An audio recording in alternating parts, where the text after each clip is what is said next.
Darkseid is an all-powerful being, but what if Darkseid needed to accomplish something that needed the Justice League? This is the Comicstorian channel, where we take some of your favorite trade paperbacks and single issues and I break them down into digestible bites to help you understand. Then I read them dramatically back to you. All alterations to the panels, text, and images are to prevent copyright problems, and all art is owned by its respective companies. Today we're going to bring you the storyline of Justice League Odyssey. To set this one up, just so you know where we're at, the Justice League broke the source wall, and that freed a bunch of alien worlds who seemingly had no home. It created an area known as the Ghost Sector. Now we have a storyline that involves Starfire, Jessica Cruz, Cyborg, and AZRAEL, and of course, Darkseid. This is the full story of Justice League Odyssey, which came out over the course of about a year here at the channel. So welcome to the compilation video, and I hope you enjoy and stick around.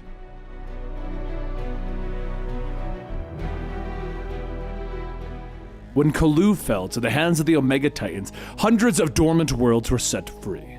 These collections of planets formed what is known as the Ghost Sector. The terrified souls within these worlds shouted to the heavens for their old gods to return. Why have they abandoned them? Why? But among those that managed to survive, one refugee knows the horrifying truth, and his name is Cove Mall. Cove Mall tried to tell the Green Lantern to Paul before her departure back to the Guardians of the Universe, but she left before he could say. With her world destroyed, T'Pol couldn't charge her ring, so she had no means of communication with the rest of the Corps. But before she could get far, a giant hand crushed her spaceship, destroying her ring. Now, several days later, Jessica Cruz is out on a patrol, repairing the damaged security outposts that keep watch over the maelstrom that surrounds the Ghost Sector. While fixing one of the outpost stations, Jessica gets a call from Simon Baz. He asks how things are, and Jessica tells him that things have been pretty boring. Simon reminded her that she was the one who signed up for this. However, before Jessica could give him an answer, comms begin to fade as Jessica's ring indicates that there is an incoming vessel not approved for entry approaching. Jessica rushes out to see a Brainiac ship speeding by, piloted by none other than Cyborg and Starfire. Jessica takes a closer look at the ship, noticing the damage done to it, rushing over to see what is going on. Inside, Starfire tells Cyborg that he can still turn back. It was her intention to find Tamarin on her own. Cyborg says that he is a member of the Justice League and they broke the damn universe. Every time they come out into space, they make a mess and they never clean it up. This time he's going to, but at that moment the ship is hit by the maelstrom and Cyborg screams in pain as Starfire tells him that he can't push himself too hard. He's already putting too much pressure on the mother box. Cyborg repositions himself at the helm, stating that it's the only way and it's worth it. She was there. They unleashed the shrunken worlds. They left people behind. Starfire says that he must not let the guilt of that destroy him. Maybe they should go back, but then another voice tells her to have faith in himself. Cyborg yells to AZRAEL to go back down. They are not about to take advice from a damn stowaway. AZRAEL says, "We all heard a voice telling us to come here. As long as we listen to that voice, we can make it through the maelstrom." Outside of the ship, Jessica Cruz races to catch up, calling out to the ship, telling whoever is piloting it that they better turn it right back around before they make a big, stupid mistake. But as Jessica gets closer, the radiation from the outside begins to break through her Green Lantern shields. Starfire hurries out to catch her and bring her in, and as the two tumble into the airlock, Jessica says, "Thanks for the save, but you're still under arrest for violating code GS51. Cyborg tells her that he's sorry, but they're not stopping for anyone because they've got company.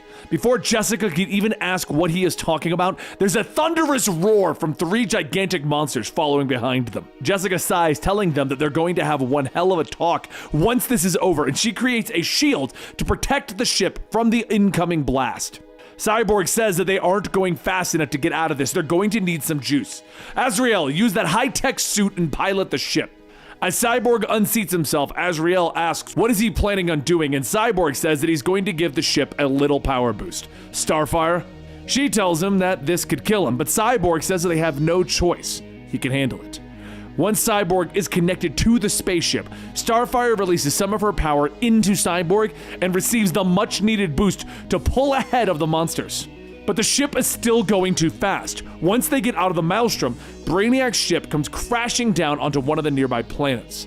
As the group is thrown out of the ship, Jessica creates a shield around everyone to protect them. And once things are settled, she shouts, asking if they're insane. You all could have died! Starfire says that she's sorry, but they need to keep moving. Their mission is one of life and death.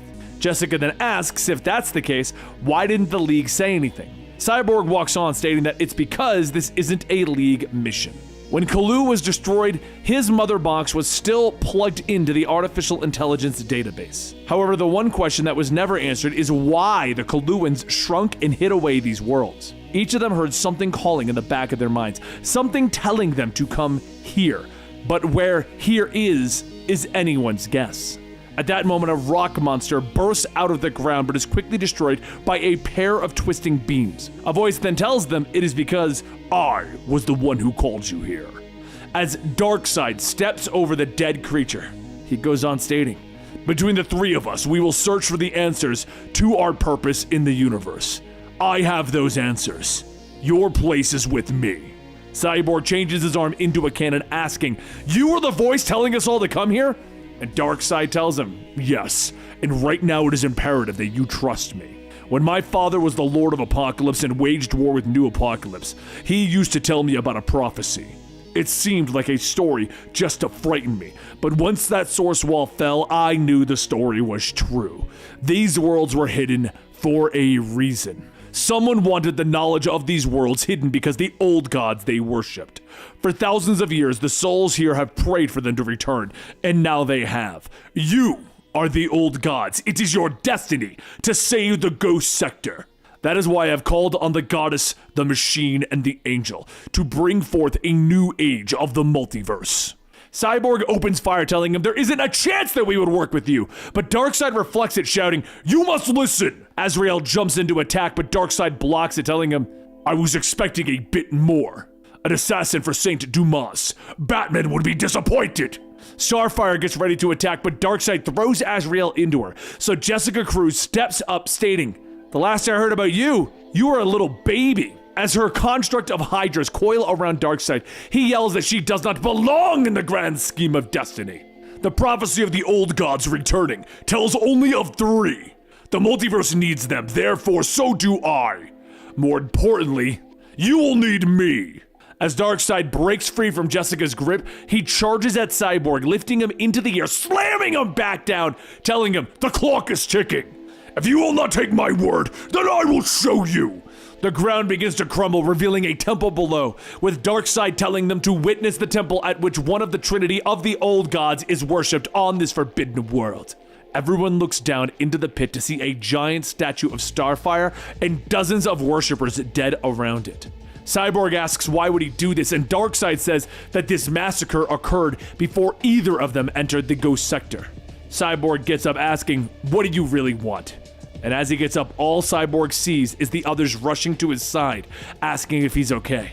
With no sign of Darkseid around, everyone jumps down to investigate the dead bodies. And just when Starfire heads down, a voice speaks in an alien dialect, asking if that's Coriander.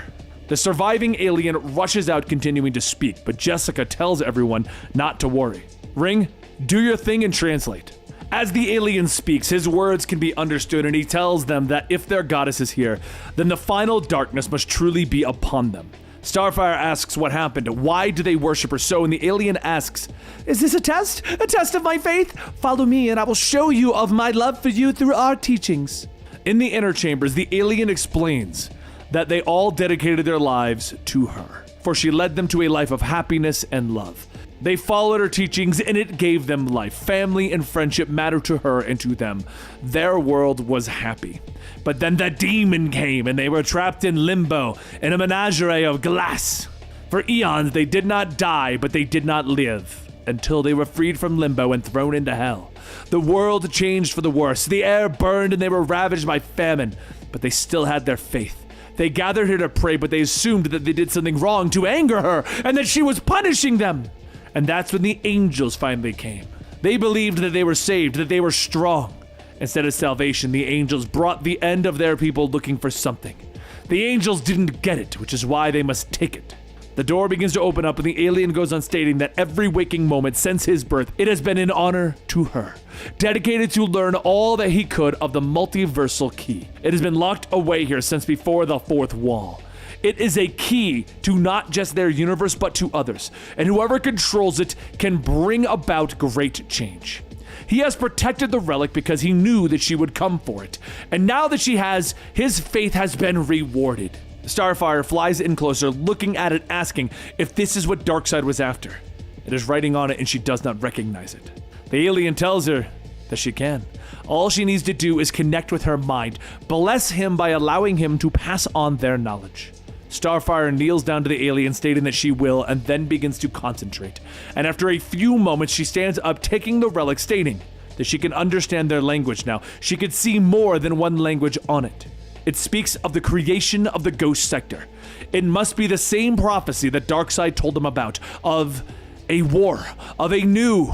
But before she could finish, her power flares up, and Jessica's ring indicates that the planetary integrity has been compromised. Starfire begins to shout in pain, telling everyone to get back, that something is wrong. The priest had something inside of him, a darkness. It is too much. Her powers, she cannot control them.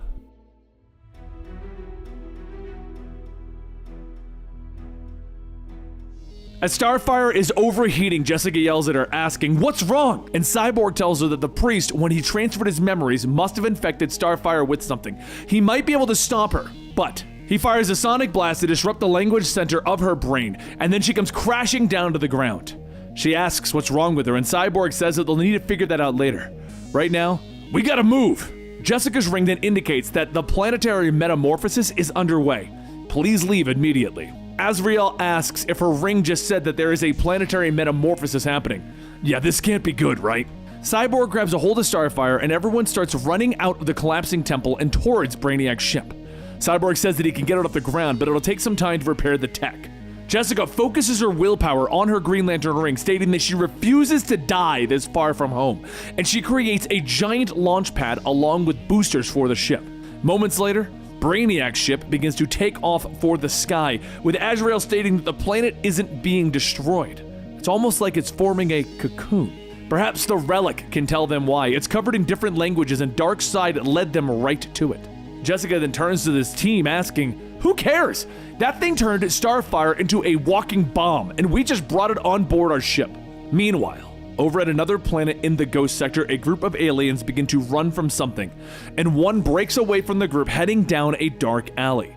The alien says that he has to hide, and then his foot is snared and he is strung upside down. Footsteps can be heard, and a voice tells him that they have gone through a lot of trouble in this world of sin. Whispers across the Ghost Sector call that he is a seer, that he had a vision of the old god's return. What else did he witness? The alien yells, "Nothing, honest." And then the voice says that they will see for themselves. And with that, he stabs the alien. After a few moments, a man walks away stating that if the old gods are here to save them, then a war will follow. And he hopes that they can hear his prayers and that AZRAEL will appear. For he, Rapture, is AZRAEL's loyal servant.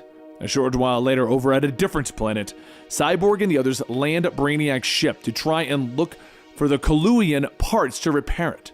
But Jessica suggests that they just stay back while she looks. They can't really have the old gods just wandering about, right? Cyborg says that AZRAEL will at least follow, and he'll take Starfire back inside so that they can figure out what's wrong with her. And that's when there's a sudden bang. Cyborg jumps to his feet, turning his arm into a cannon, yelling, "Whoever you are, you better identify yourself before you get blasted in the face." An alien backs up, yelling, "Don't shoot, I'm unarmed! The ship just looked warm. Ever since we were freed, our world only gets colder. And as for the Tamarin, I know what's wrong with her. I was a medic. Well, I used to be. A plague broke out when our world was freed. I can cure her." Back outside, Jessica talks about how the Justice League helped get most of the Colluvian refugees off-world in the escaped shuttles. But when the Ghost Sector was created, the Colluvian refugees' ship was lost. Maybe they can find it. Just then, a snake-like alien springs out asking, "Did you want Collu? I can get you Collu. Name's Vogue. But I can get you some Colluvian tech. It'll cost you though. Come this way." Jessica and AZRAEL follow Vogue. But when they get to his little area, he says that they will make the Colluvian pay. After their world was destroyed, they were lost. He sent a signal to draw them in, and now, not so lost. We have purpose again. Working for me, we will find the parts that you need. Volg turns back, cracking a whip on the Coluans, whispering, You didn't leave your sword in the ship, right? Volg cracks the whip again, yelling, You're all trash! Thinking you're so smart. AZRAEL jumps in, cutting the whip, stating that he will not witness anyone be enslaved, no matter the world. As Jessica enrages the slavers, a few moments pass and a voice calls out that they leave them for 2 minutes and you're already fighting. As Cyborg and Starfire join the fight, the alien that helped watches, stating that they're working together. Exactly as I planned. And that's when the camouflage fades and Darkseid steps away. Once Cyborg blasts the slavers away, the Coluans run up to him, stating that he saved them. The machine has returned! Praise the machine! Cyborg tells them that he isn't who they think he is, but across the way, Volg takes out his hollow communicator, stating, These damn outsiders! Call Rapture! As Rapture answers, he says that this better be good, and Volg tells him that he may have just found the old gods here on the wreckage world. Rapture says that that's odd that the machine went there. He searched nearly all the worlds in the ghost sector and thought that this would be where they'd be. Rapture then closes the call and looks up at the massive statue of Cyborg in the middle of the city. Meanwhile, back on Wreckage World, all the aliens are surrounding Cyborg, chanting, Machine, machine, machine, and Cyborg steps back, stating, Please, I am not your god. One of the aliens pulls down his hood, stating that he must go to the machine worlds. His following is strong there. He can heal them. Cyborg says that they are not going anywhere unless they bring all of the people from this world there. If they can do that, then they will all go to the machine worlds. So, a short while later, in the Machine World major city, Jessica asks if they're seeing this, and Cyborg looks at his statue, stating, Yeah, and it's not something I care for. As the ship lands, the alien from the Wreckage World says that he will guide them to the highest priest, that he is the true believer who built himself in the machine's image. He will be happy to see. At that moment, a voice calls out that they will be the judge of that. His name is the Programmer, caretaker of the machine's glorious legacy. There have been so many that have claimed to be the machine reborn. The others were punished for their falsehoods. At that moment, the Programmer's drones surround the group and they blast everyone to the ground. The Programmer tells the alien who brought everyone there that they will be rewarded, that they will know for certain once they begin their test. Elsewhere, out in the ghost sector, Darkseid is continuing his manipulation, walking through the ruins, stating, The power of Apocalypse visited this world long ago, when I was a child for the first time, and it left its mark. As Darkseid walks towards the door with the Omega symbol on it, a hooded woman tells him that this is her kingdom, and she will only tell him this once. Leave! Darkseid tells her, You will assist and aid me, then I will make you more than the Queen of Ruins. The woman fires a blast, but Darkseid deflects it by holding up his arm. Calm yourself, Blackfire. Not everything is about you. As Blackfire removes her hood and flies over, she says that she has ventured past the ruins of her own world and witnessed that there are some who worship her sister as some kind of false god. The whole multiverse has gone mad if they believe that to be true. Darkseid tells her that it has. But within that madness, there are opportunities. Tamarin was the last world hidden by the Coluans, locked away so that its secrets could never be revealed. But back on Machine World, Cyborg begins to open up his eyes, asking where is he? That's when the sounds of chanting and cheering can be heard, and as Cyborg looks around at the arena that he has been placed in, the Programmer yells, Welcome to the test. Are you our god or a false prophet? Cyborg then looks at the axe fashioned on his arm and he asks, What the hell did you do to my hand? At that moment, AZRAEL rides out on a mech dinosaur, telling Cyborg that it seems that we have to fight, and if we don't, all these people that we're trying to save will kill us. Cyborg shouts, asking, What? We can't fight? But AZRAEL charges in, slashing, telling him, We have no choice. The people need to believe that you are their god, so make it look good, okay? Cyborg punches AZRAEL back, ripping the axe off of his arm, telling him, I'm not playing by their rules. My toys are better. He steps back, gathering his energy, releasing a massive explosion, blowing everyone away, telling them, You're about to see just how high-tech my suit really is. As the smoke clears, Cyborg stands on the mountain of broken dinosaur robots, telling them all that there is nothing that can beat his tech. His tech is the highest in the multiverse. The crowd begins to cheer, chanting, "Cyborg, Cyborg, Cyborg." So he turns to the chanting and gives them a loud, "Booyah!" A short while later, the drones bring AZRAEL back and they throw him into a holding cell, with the others stating that this human is no longer needed. Starfire clenches her fist, stating that this has gone on long enough. No more pretending. They will understand that Cyborg is not the only one that the Ghost Sector worshipped. After blasting through the drones and breaking out of the holding cells, the three begin to make their escape as more drones come to secure them. The drones shout that there is no escape from the machine worlds. "You will not harm the machine." And at that moment, Rapture tears through the group yelling, "The machine is no god, and neither are you, princess." As he swings his sword, AZRAEL blocks it, telling him to stop. "The armor that he's wearing, it once belonged to me. Who are you?" Rapture tells him that he has taken the name Rapture in his honor. He has searched for him, the avenging angel, agent of the Bat. "My god, I am your loyal servant." AZRAEL asks, "Wait, I have my own worshiper now? It's about time!"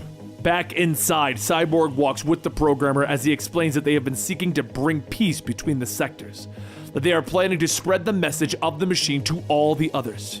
Cyborg asks what is that message, and the programmer tells him that being a machine is better. "Now it can be viewed as sacrilegious, but we weren't sure that you'd reveal yourself to us, so we built this." Cyborg looks up at the display and asks if they are building a mother box. The programmer tells him that that is how they honor him, but it will do more than connect the worlds together.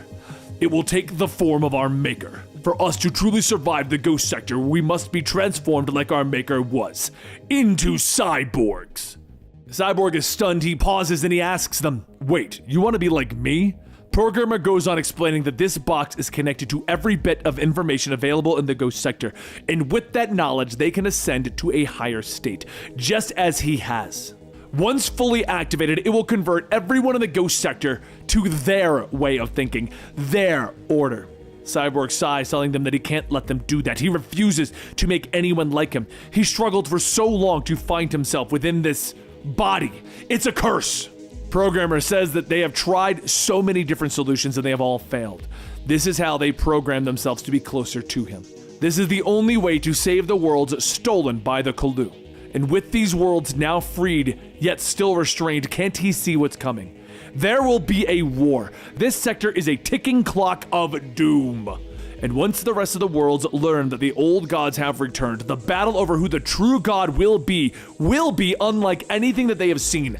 No one will survive. There are no alternatives to this. Back on Tamarin, Blackfire opens up the vaults to the tomb, stating that she does not know what can be found here. The royal tombs have been sealed for many lifetimes. Darkseid steps forward towards the pool before him, telling him, "My race has long foreseen that this reality would one day end. That the multiverse itself would shatter and die. My father told me such stories. A contingency plan was made to ensure that the new gods would not perish, even if Apocalypse fell. And through our power, reality could be preserved." As Darkseid submerges himself, Blackfire asks how he can be so sure that some of that plan was hidden here. Before going under, Darkseid tells her, "Because I hid it here myself." Back on the machine world, there's an explosion in the inner chambers as Starfire and the others are blasting their way in, with Cyborg asking why he is seeing two AZRAELs. Cyborg tells him that the other is calling himself Rapture. They'll explain after they escape the machine world. Cyborg says, "No, my followers are building their own mother box. If I plug myself into it, I could learn everything about the Ghost Sector, maybe even why Darkseid is here." But before Cyborg can plug in, the programmer begins to collect machine parts, shouting, "Nothing will stop the machine god from giving us our ascension. It is our only hope for survival." The programmer lashes out at AZRAEL and Rapture, and as they catch themselves, Jessica calls out that they've got drones incoming. Cyborg hurries to the mother box, stating that he can put a stop to all of this, and Starfire shouts for him not to do it, but Cyborg says that he knows the risk, but they need to trust him. As he begins to connect, he starts to pull in the data that he thinks will let him know why the Kaluans hid these worlds. Oh no, I know what Darkseid is planning. He lied to us. He's building a new apocalypse, a death world bigger and more powerful than the original, to serve as a bridgehead for the invasion and conquest of our universe, into all of the universes. The Ghost Sector worlds are the building blocks that he needs. The Coluans knew what he was planning. They were trying to stop him. Oh God, we let the worlds out. We led Darkseid right to them. Everything that he needs for a multiversal domination and a return to power is here. AZRAEL yells for the others to make sure to keep the giant robot away from Cyborg, but Rapture says to just leave him. They're not like us. We aren't gods. Together we can bring vengeance to the Ghost Sector. I visited many of the worlds in the Ghost Sector searching for you. I have killed in your name. STARFIRE's followers, even they knew they lived in a hell. AZRAEL swings at Rapture asking, "You were the one?" The priest said that the angels came. STARFIRE shouts that he is the one who's been killing her followers because they didn't believe in what he believes. Murderer! She fires at Rapture and AZRAEL deflects it, stating, "No, we've already dealt enough in war." And Rapture goes on telling them that there will be more sacrifices to come, that if they wish to save the Ghost Sector, Lord AZRAEL, come with me. We can deliver salvation, and I promise that you will find your peace. AZRAEL spins back, hitting Rapture with his fist, telling him, "No, if you believe that that's what would bring peace, then you betrayed me, Rapture." Rapture throws a smoke pellet on the ground, telling him, "No, it is you who betrayed everything, AZRAEL." And while Cyborg is still hanging, locked up in the mother box, STARFIRE tells AZRAEL to save him. They'll provide the cover. AZRAEL jumps into the air, grabbing a hold of Cyborg, trying to pry him off of the mother box, but the programmer gets in close, so Cyborg uses the box to blast into the programmer and his giant mechanical suit. Meanwhile, back on Tamarin, Darkseid emerges from the pool and Blackfire tells him that he was down there for quite a while. As she offers her hand, Darkseid smacks it away, telling her, "Your concern is not wanted or needed. I have concealed the component parts of my plan throughout what is known as the Ghost Sector, and one vital piece coordinates their functions: the other box." As Darkseid pulls out the chaotic box, he opens up a portal, telling Blackfire, "Thank you for your assistance. I will not trouble your world again." She says that he better remember his pledge, and Darkseid smiles. "Oh, I will. The future will not save itself." And in our epilogue, Rapture walks to his bunker, stating that like many of his people, after Colu's destruction, he was stranded. But he knew the Ghost Sector's destiny. He found their Lord AZRAEL and begged him to save them. He refused. As Rapture pulls down his hood, he reveals himself to be Cove Maul, the one who tried to tell the Green Lantern to Paul before she left. After her death, he turned his back on science and started to believe that AZRAEL is a god. But they were wrong to put faith in him. Now he knows that if they want to save the Ghost Sector, the Order of AZRAEL must kill the old gods.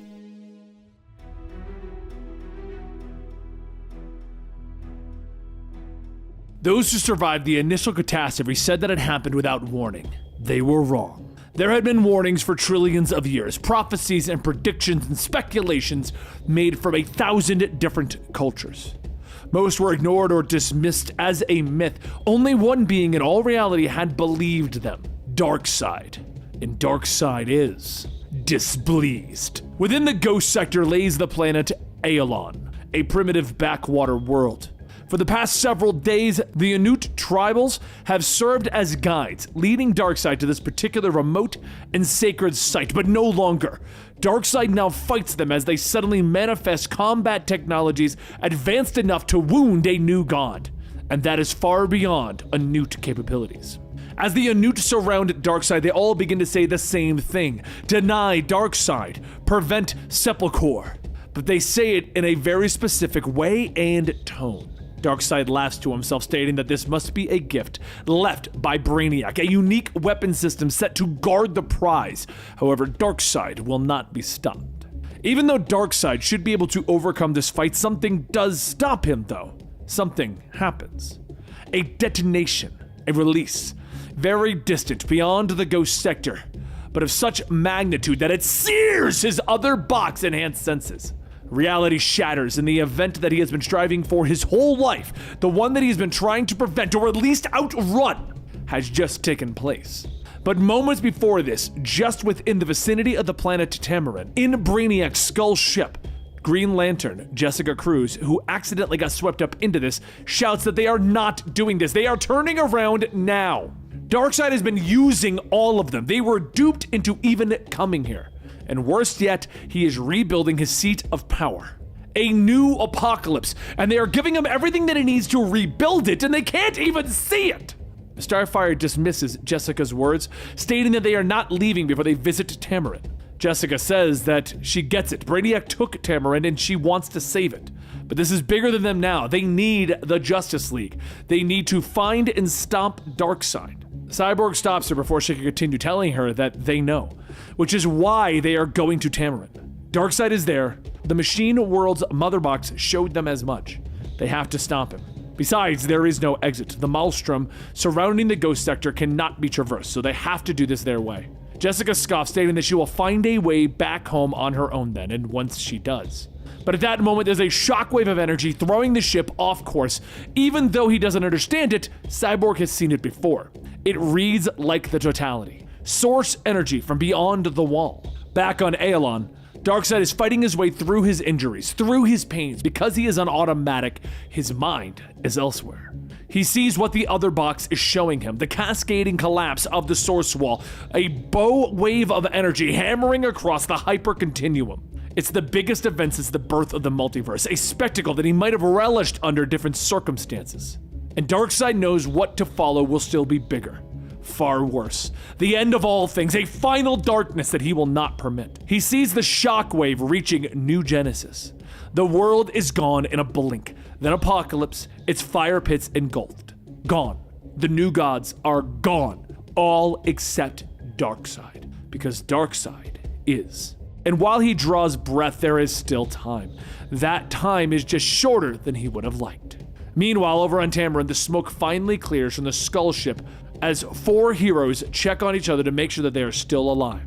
Starfire and AZRAEL get up to check things on the outside, while Cyborg tells Jessica that she might not like it, but they need her right now. They aren't going to stand a chance unless they... Jessica stops him, telling him that it's not that. There is something else preventing her. She hasn't been able to recharge her ring since coming here. She hasn't had access to her battery. She's at about 40%, and every construct drains it further. They cannot rely on her. But before they could try to come up with a plan, Starfire screams from the outside at the sight of her homeworld, broken and burning. She shouts demanding to know who did this. Was it Darkseid? If so, then he shall pay! However, a voice tells her that this destruction was caused by her. She is the one who did this. Starfire quickly looks up at Blackfire with dozens of Tamarin soldiers surrounding, asking, "What? How could I have..." Blackfire points down, stating whether it is a new god or false god, whatever you're calling yourself these days, you did this. Starfire looks up asking where is Darkseid, and Blackfire tells her gone, boomed away once he was done here. Cyborg then steps forward, stating that they are here to stop him. And Blackfire asks, "Really? I highly doubt that. You are nothing more than puppet gods. Darkseid did not do this. The instability of the sector ruined Tamarin." Starfire then asks again, where did Darkseid go, and did she help him? They must know. Blackfire looks away, stating that Darkseid promised to spare Tamarin, to leave her to rebuild this planet, but this? He so generously left her a dying world that was about to burn away. Which is why she must stop Darkseid, stop them. And if she can remove one of those missing pieces, something so vital to Darkseid's plan, then she has no choice, even if it means killing her own sister. You will not leave Tamarin alive, Starfire. Back in Aelon, the last of Brainiac's weapons is slain, and Darkseid prevails. The next relic is his, another segment of the ancient plan. But unlike the prior relics, there is something about this. There is a voice, something calling to him. Darkseid demands to know who dares, but in his mind he knows. And then something is beginning to manifest. The voices belong to Eschaton, the carrion eaters of the anti-life. It is said that they would come when the fourth world was dying to pick bare the bones of the new gods. Darkseid tells the voices that the other new gods may be gone, but as they can see, Darkseid is. The Eschaton tell him no. And as they skewer him to the ground, they tell him, Darkseid was. Back on Tamarin, BLACKFIRE'S soldiers quickly begin their attack, forcing the heroes to shield themselves and take cover. Cyborg calls out to hit back, but only use suppressive fire, clear a path to the ship. And as Jessica puts up her construct, she says that she is trying her best, and AZRAEL says that these warriors are not going to let them leave. But that's when STARFIRE says that she came here to save Tamarin, and her sister, her own sister. And without another word, STARFIRE gives into her base urges, allowing the rage to take over, and she begins to rip apart the battlefield. After carving a way to BLACKFIRE, she charges in, stating, "Some welcome, sister! Is this how you treat your own blood?" The two clash, releasing a shockwave, shaking the very core of the planet. Through the struggle, STARFIRE grabs BLACKFIRE by the throat, asking if this is how it's going to be, how their sibling rivalry will end. But before STARFIRE could attack, Cyborg throws himself in the middle, splitting the two of them, telling STARFIRE, "You need to stop now, please!" Soon the light returns to STARFIRE's eyes, and she asks, What is she doing? AZRAEL, no! We need to stop all of this! We need to share what information we have about Darkseid to stop him once and for all. Cyborg tells her no. They're leaving right now. There is nothing to be gained from staying. STARFIRE pleads with him that they need to stay, but BLACKFIRE tells them to go. There's nothing to say. Keep the word of their Dark Master and never return. Once the team takes off, Jessica asks, "What? He harvested data from the Tamarins without them knowing?" And Cyborg tells her yes. During the fight, he sent out a drone to hack the military database and took the intel that they needed. Tracking data, Darkseid's exit route. They now know where he is. Later on Aelon, Darkseid groans as he tries to get back up, but as he turns his head, he asks if they came to finish him off. Oh. AZRAEL asks what the hell happened here. And Cyborg says that he doesn't really care. They're gonna find out what he's been doing to them since they got here. Darkseid lets out a half-hearted laugh as he leans against a tree, stating, "You found only death." Cyborg transforms his arm into a cannon, asking, "Is that a threat?" Darkseid says, "Not for me. They're still here, close, stalking. They'll always return stronger." But as Jessica begins to ask what is he talking about, she hears something, and she turns back, stating, "Guys?" The Eschaton close in, stating that it looks like the new god made his toys protect him. They shall devour them all. As everyone attacks, Cyborg notices that all of their attacks seem to be absorbed. What are the Eschaton? Darkseid tells him that they are the demons of myth, carrion eaters of the anti-life. It is foretold that they would manifest at the death of the fourth world and devour the last of the new gods. And he being the last of his kind. They have come to end me. But as everyone is trying to fight them, STARFIRE waits. Darkseid stands up, asking STARFIRE why does she hesitate. Their Green Lantern friend is weak right now, yet she hurls herself headfirst. STARFIRE yells because her powers cannot be trusted, thanks to him. Darkseid tells her that if that is the case, then your friends will die, you will die, I will die, and you will still have no answers. Time is shorter than I had hoped. There is nothing left now but the truth. Protect me and I will give you the truth. STARFIRE clenches her fist, stating that her sister trusted him. She, however, is not so easily convinced, but she will not let her friends die.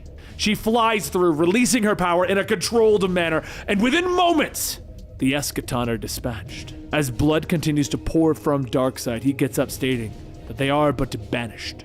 They will return stronger, they always do. Cyborg says that he tricked them every step of the way, he used them.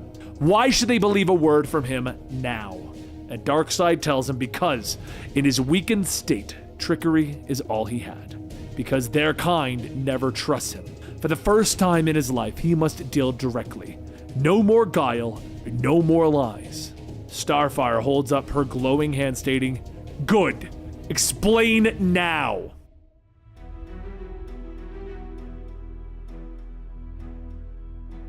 So after they secured Darkseid, he said that this is foolish.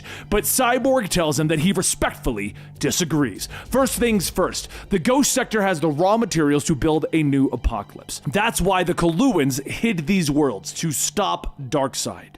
Darkseid tells him, "You interpreted the data incorrectly. I seek nothing but the preservation of life itself." Well, yes, I was seeking to restore my power to be Darkseid again. There is more. I am a cosmic force. I am order amid chaos. I shall show you. What I attempted to manifest is a device, not a weapon. It is called the Other Box. It will reveal through quantum imaging what your kind calls the big picture. As Darkseid summons the other box, images of horror and catastrophes not yet seen begin to be shown. Beings that they don't know yet are peering in from the near future with plans of their own. Secrets of Universal Armageddon that Darkseid's long-awaited truth is finally unlocking, and the heroes are stunned. Darkseid goes on stating that the source wall has fallen. The fourth age has ended. Apocalypse and New Genesis are no more. The death spiral of the multiverse has begun. Long ago, his culture predicted this event, a final darkness, and he spent millennia preparing contingency plans to defy it, and they must now be enacted without delay. That is why he brought the three of them to the Ghost Sector. It and they are vital parts of his plan. Their fates have been prepared by the hyper-time planning of the other box. Cyborg, the technological transmuter, Starfire, the fire of creation, and AZRAEL, the voice that binds. The other box reached through hypertime to establish their myths across the worlds of the Ghost Sector, laid the foundations of their godhood. AZRAEL asks why, and then the projections change again into something else, with Darkseid stating, "Because you were chosen to undertake this task and work by my side, completing and activating Sepulchre. I must become a true cosmic being again. Only at full power can I operate the Sepulchre." Cyborg stops him. "That's what exactly? A new apocalypse?" And Darkseid tells him, "No, it is an ark, a lifeboat. In your vernacular, a panic room to protect those from the source wall disaster. This is the new god's contingency against the death of the multiverse. The worlds of the Ghost Sector have been seeded with relics akin to the other box in the multiversal key, which can combine to activate Sepulchre, a bastion to protect life from a source detonation. You must help me find these relics. I am weak, too hurt. There is no time to waste." Jessica yells, "That's bull! This isn't about saving anyone but yourself." And Darkseid tells her, "That is untrue. Only I can do this. Nothing can be saved without Darkseid. Life needs me. The source wall collapse is an unimaginable catastrophe. Most of the multiverse will not survive. Sepulchre will. Sepulchre will protect the Ghost Sector. There alone, life will survive. Thus, life will prevail even after the multiverse ends." Cyborg tells him, "That's not good enough. We're not saving ourselves and watching the rest of creation die. We have to do more." And Starfire tells him, "But it is a start. We can save the Ghost Sector, a sector that we doomed. And if we do that, it is a start. And if we could save some, we could find a way to save the rest, right?" Darkseid tells her, "Without Sepulchre active, the Ghost Sector dies. Then they will not be alive to save anything else." Jessica yells, "Nope, no way! Why would you have any interest in saving life?" Darkseid continues, "Because without life, then I am nothing. My power is meaningless without anything upon which to exert it. This situation is far beyond your feeble notions of heroes and village. Your kind has done as much as I ever have to damage the multiverse and weaken it. You broke the source wall! It is time for you to make amends. There is still time, and it is time for me to be Darkseid and do what only I can do. A feat beyond even the greatest of your infamous breed." After a few moments of silence, Starfire asks, "What do you need from us?" Cyborg asks, "What is she even thinking?" And Darkseid says that they must collect the remaining relics. He is unable to accomplish that task alone. So Cyborg asks, "You don't want to help him, do you?" And Starfire says that she doesn't trust him, nor will she ever. But if there is a technology here that can provide salvation for life and he can lead them to it, then they need to take that chance. At that moment, the projections shatter, and Darkseid shouts for them to release him. They must leave this black rock and begin their work at once. They cannot be detained by.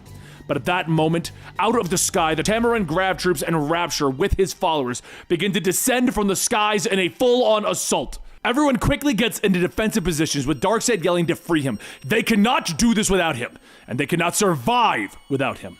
Just then, a stray blast hits Darkseid's restraint, setting him free. Cyborg runs over to try and stop him, but the other box activates and the two boom tube away.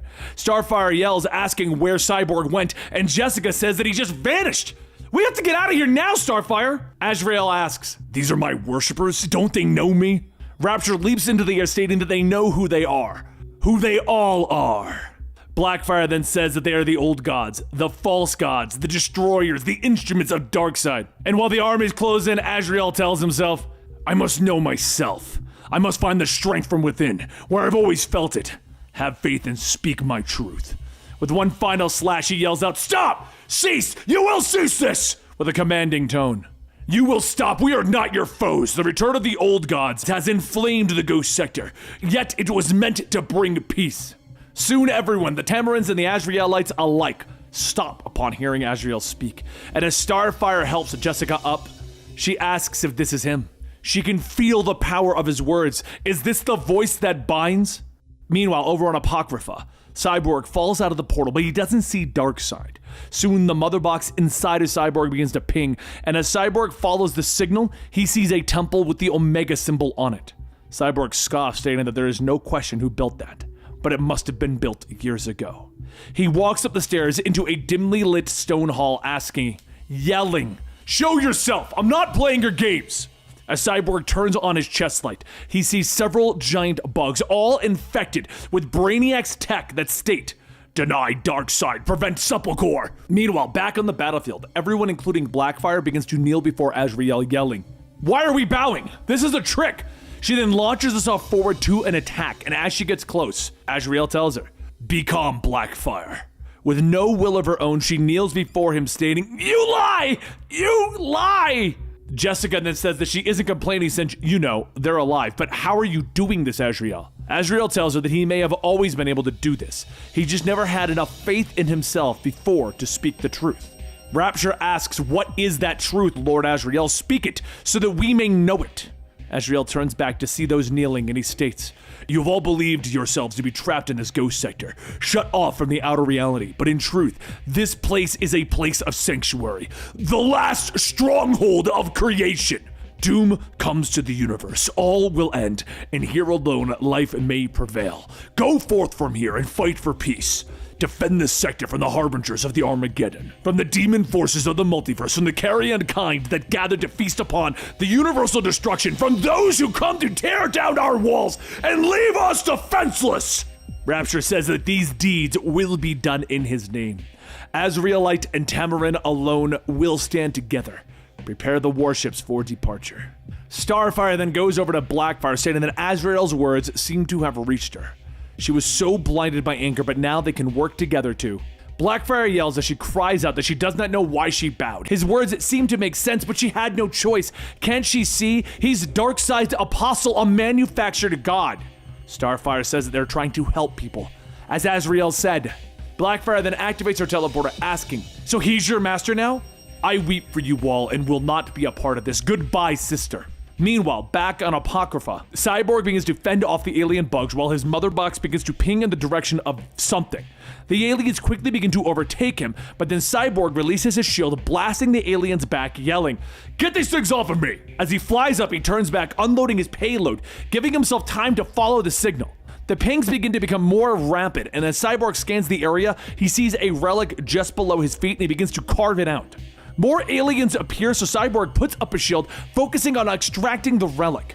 As he looks back, he notices the creatures all merging together and a giant beast stands up before him. It slams down on his shield, so Cyborg stating that this won't hold for long. "We need to hurry." As the beast punches down, it states, "Extreme measures required. Detonation systems enabled. Antimatter bomb will annihilate the site in 10 seconds. Once the hole is finished, Cyborg quickly reaches in for the relic with a massive zoom as a pillar of red light explodes. As the smoke clears, Cyborg floats, shielded by the relic, stating that he understands now. He sees it. There's no time to waste. That's why Darkseid took off and left him. He trusted him. A few moments later, Cyborg opens up another boom tube, pulling out the skull ship, and he climbs aboard, telling everyone that he's sorry for the turbulence. The relic that he just picked up seemed to have boosted his mother box. It looks like he can now generate limited boom tubes. Basically, accessing the data network connected all the relics, which means that this trip is a little cruder and more painful for organic forms. Jessica looks at him and tells him, "You have active boom tube capabilities. Then we can just get out of here, right?" Cyborg says that he's afraid not. He can't take them past the maelstrom, just relic to relic inside of the sector. That is exactly what they need. It's good to see you, friend. And you brought us a relic that forms a key to all others of its kind. We must examine it further. Cyborg last stating that it sounds like they all presume Darkseid's plan to be sound. Collecting the relics, completing Sepulchre. Starfire interrupts him, yelling, "Of course it's sound! The stakes could not be higher, Cyborg!" AZRAEL walks off of the relic, stating that he will extract the coordinates of the next relic and set the ship's navigation for that source. Cyborg then tells them that he has been a terrible leader, but he's going to make amends. What Darkseid told them is correct. Sepulchre is their only hope for preservation of the entire universal life. This is why they will collect the relics and then decide if they're going to hand those powers to Darkseid. He's only going to use them for his own purposes. Starfire says that they would betray him, and Cyborg says, why not? He's tricked us every step of the way. We can't be sure what his ultimate goal is yet. AZRAEL says, of course. You are a leader after all, Cyborg. But as Starfire and AZRAEL walk off, Jessica whispers to Cyborg that she's worried about AZRAEL and Starfire. They both seem... Cyborg tells her it's okay. They've got the edge now. They've got this. And as he turns back to head to the group, Jessica whispers to her ring, analyze power reserves needed to restrain and take down AZRAEL, Starfire, and Cyborg.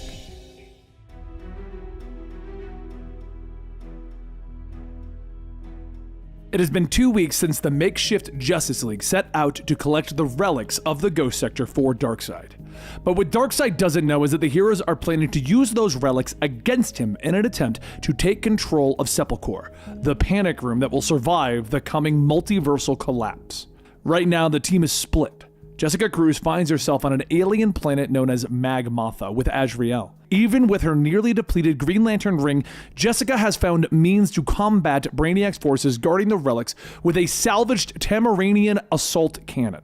However, for AZRAEL, his power only grows as being the voice that binds, being an intimidating figure and instrument of justice and faith. The thing is, the power that AZRAEL is gaining is what is worrying Jessica Cruz. AZRAEL's commanding voice was given to him by Darkseid, and now he runs the risk of being susceptible to Darkseid's influence. But as the two close in on the relic, Jessica is pulled and thrown to the ground by one of the technologically infected aliens. But as Jessica reaches for her weapon, she begins to wonder if the other half of her team is having just as much of a hard time as she is. Over on Skeltalis, Starfire and Cyborg are in just as much trouble fighting off a group of Escatron in search of their relic. Their issue, though, is just as Darkseid said. Every time the Eschaton come back, they become stronger than before. So much so that Starfire is now having a hard time keeping up. As one of the Carrion Eaters grapples with Cyborg, it tells him that they have chosen their alliance unwisely. Cyborg asks, yeah, we're just gonna have to. But at that moment, the ground beneath Cyborg gives out, and he and the Eschaton plummet into the cavern below. He manages to catch himself in air with his thrusters, but the Eschaton land on a spike, skewering it. Starfire yells over the comms asking if he's alright, but just as Cyborg explains the situation, the Eschaton pulls itself off the spike, lunging at him. Meanwhile, on Magmotha, Jessica's ring is telling her that she only has 7% energy left. She could easily use some of it to free herself from the alien's grasp, but she must not burn out any more of the precious reserves that remain. As she struggles for the cannon, she notices some of the planet's gas flowers being drawn into the residual heat from the recently fired weapon. For this, she only needs a tiny amount of her ring's power. She uses the ring to grab hold of the cannon, pulling the trigger, igniting the gas flowers in a fiery blaze, burning off the tendril that is holding her. She jumps to her feet to grab the weapon and spins around, firing it once more, blasting the alien and destroying it for good. As she dusts herself off, AZRAEL walks over, stating that the remaining aliens have been destroyed. A nice trick to preserve her powers, though. She tells him that she needs to hold that power for later, when they betray Darkseid. They should just worry about getting the relic and getting the hell out of here. AZRAEL holds up the relic, telling her that he's already gotten it taken care of. As the two head back towards the ship, Jessica asks how long has it been since he's taken off that mask. Is he keeping his helmet on for a reason? AZRAEL tells her that he does not wish to remove his mask, and Jessica says that she is sorry. She shouldn't have... Wait, did he just use the voice on her? He asks if he did. He didn't mean to. He would never try controlling her. Please, he's so sorry. She tells him it's not cool. She needs him to be careful. If Darkseid is influencing him, then they have to know. Over at Skeletus, the Eschaton that was focusing on Cyborg gets ready to strike, but then it's obliterated before it can land a hit. Cyborg looks up to see Starfire, asking where did that level of power come from and is she okay? She tells him that she is well. The Eschaton have come back stronger, so she needed to draw more of her new power to stop them.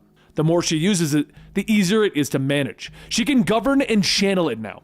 Cyborg says yeah, and that's what scares him. The control. She's changing.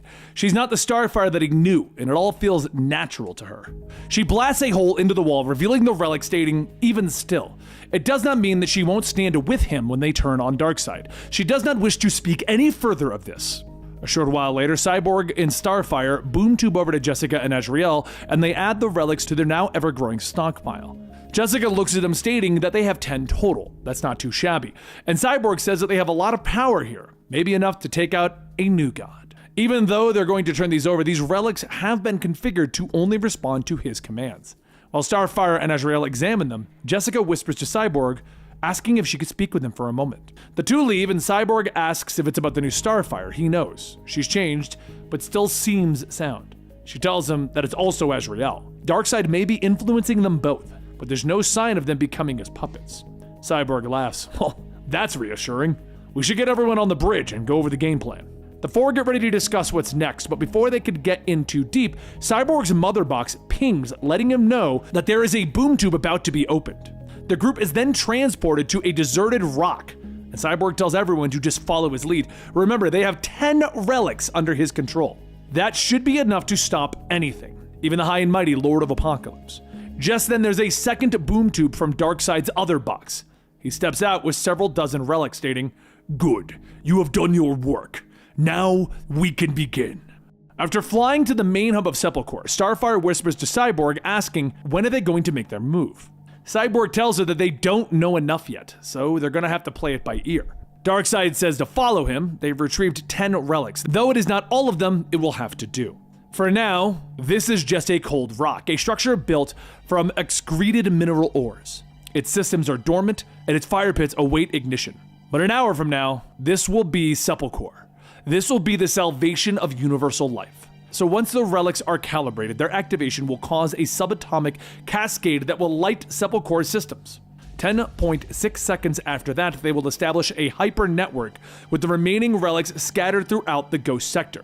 The unified system will enclose the entire Ghost Sector in an impenetrable anti-baryonic force field, and this will protect all of the worlds and all life within. AZRAEL then speaks using the voice, stating that they need assurance that everything he is saying is true, but Darkseid looks back at him. "Do not attempt to use your voice. I cannot be gulled by such tricks. Since Aeolon, I have been transparent. Will I benefit from this? Yes, I will. Will it restore me to the power I once had? Yes, more so. Because it is necessary. You need me. You need the dark side that I once was, a god, a cosmic force. Should you be afraid of what I will become? Again, I will not lie to you. Yes. Now please, give me a moment to concentrate to complete the relic calibration." As the four heroes leave, Jessica asks how they're going to take down Darkseid and seize control of, but Cyborg stops her, stating it might not be so easy. Darkseid has 50 relics compared to their 10. They are massively outgunned. Jessica asks, so? Darkseid is outnumbered. This is what we agreed on, Cyborg, unless Blackfire was right about you, right about all three of you. Cyborg, AZRAEL, and Starfire all burst out laughing, stating that they are a part of the Justice League. That's insane that they would have sided with Darkseid. Jessica says, sure, all right, then prove it. Cyborg goes on stating that he does have some reservations. Darkseid is packing 50 relics. That's a crippling power advantage. What happens if in the fight they end up damaging or even destroying some of the relics? Then there's one obvious problem. They don't know how to run Sepulchre. The sheer quantity of data generated by those relics, his mother box is still processing it all. He's barely scratched the surface. Maybe Darkseid's right. Ping. Maybe we do need a cosmic mind like his to master the quantum data. Starfire stops. Did you just say ping? Cyborg pauses, confused. No, it was my mother box. You have no idea the ambient data flow that is trying to mediate right now. I need to get close, analyze the data content of the network that Darkseid's establishing. Wait for my word. If I can run it and feel confident about it, we move. As Cyborg heads back into the inner chambers, he watches Darkseid configuring the relics, asking, are you done? Darkseid tells him just a moment, and then Cyborg's mother box begins to ping again. Darkseid asks if he can perceive now the operation of Sepulchre. Yes? No, not really. Darkseid turns to him. But you want to, don't you? Then try. You have the ability. Comprehend the data field surrounding you. Darkseid steps back and Cyborg resumes his position, trying to process the information, stating 3 relics will achieve conduited unison and initiate the cascade. The cascade then sets up a quantum network linking all of the relics in the Ghost Sector, and that will generate the anti-Byronic force field, which, no, he can't even grasp those power levels. Darkseid tells him, "You can. Go on." Cyborg goes back to processing, stating that he can't. The ping math is too hard. Darkseid tells him, "It ought to be. Think quasi-particle condensation amplification." Cyborg continues to state that it will amplify the baseline power to 500 times 10 to the power of 51 ergs. That's the equivalent of 50 hypernova. Where does the ping, that kind of power, come from? No, there's no way I can go on. This is way beyond the ability of a human mind to conceive. And Darkseid then asks, "Why would you understand then?" And Cyborg says, because his mother box is interpreting the data, parsed it for him. And Darkseid stops him. "It did not. You understood it." Cyborg tells him that there is no way that he could have. It involves a data load beyond any human capacity to, and Darkseid stops him. "Exactly. Your whole life since the accident, you feared you were losing your human identity, that Victor Stone was vanishing into the machine. Your fears are misplaced, misdirected." Cyborg asks, "What do you ping? What do you mean? Ping, what is happening?" Darkseid says that he knows the 10 relics that they obtained have been recoded so that they are under his control. And Cyborg stops him. "You knew? Justice League, ping! We're rumbled! Move!" As everyone gets ready, Darkseid says that Victor Stone could not have recoded those 10 relics, not even after the relic upgrade on Apocrypha. It is a feat beyond human ability. Cyborg changes out his limbs to cannons, asking, "Are you trying to mess with my head? This ends here!" As Darkseid is blasted into the ground, he gets up. "Do not be futile. The fears that have haunted you your whole life were not those of a man afraid of being a machine. They were the fears of a machine that was forced to pretend it was human. Why do you think you were chosen?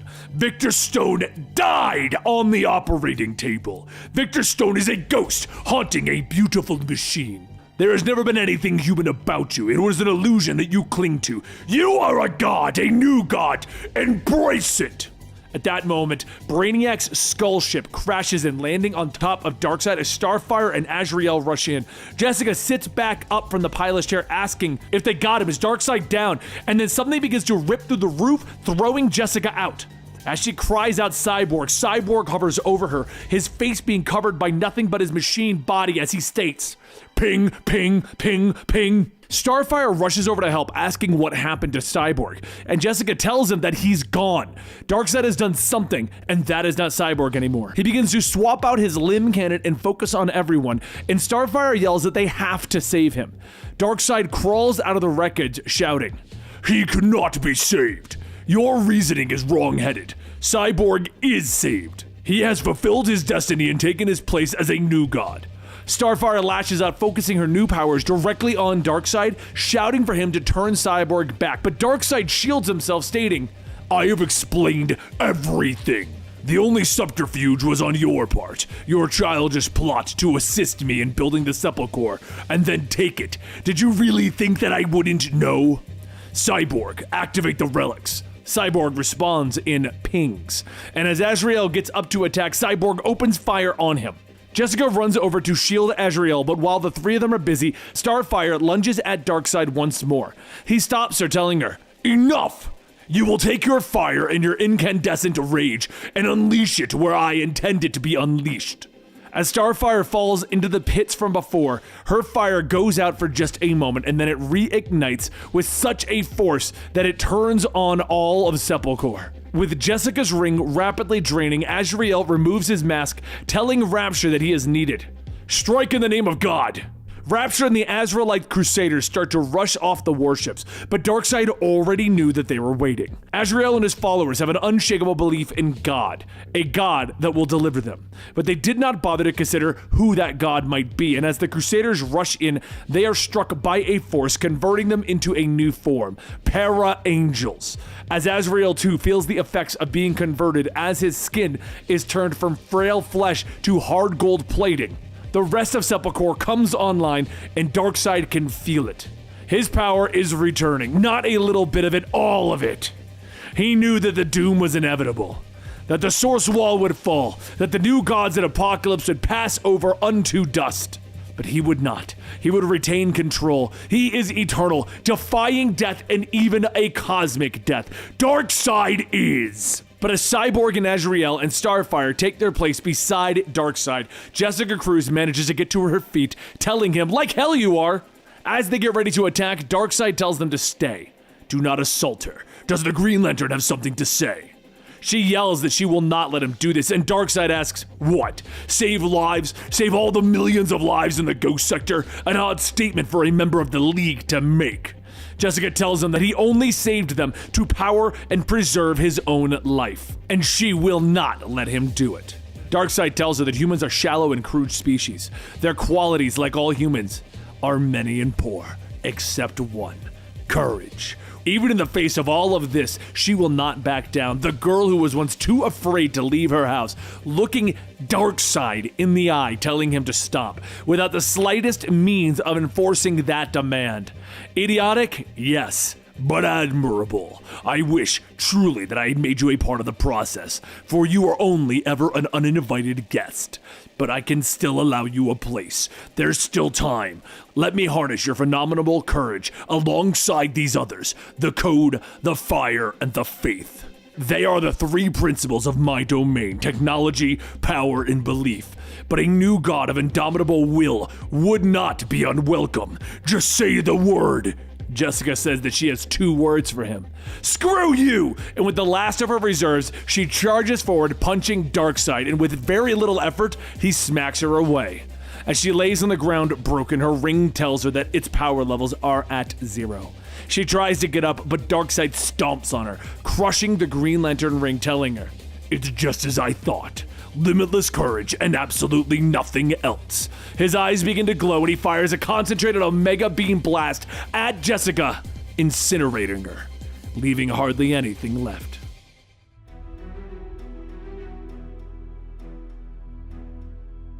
After incinerating Jessica Cruz, Darkseid begins the final phase of activating Sepulchre.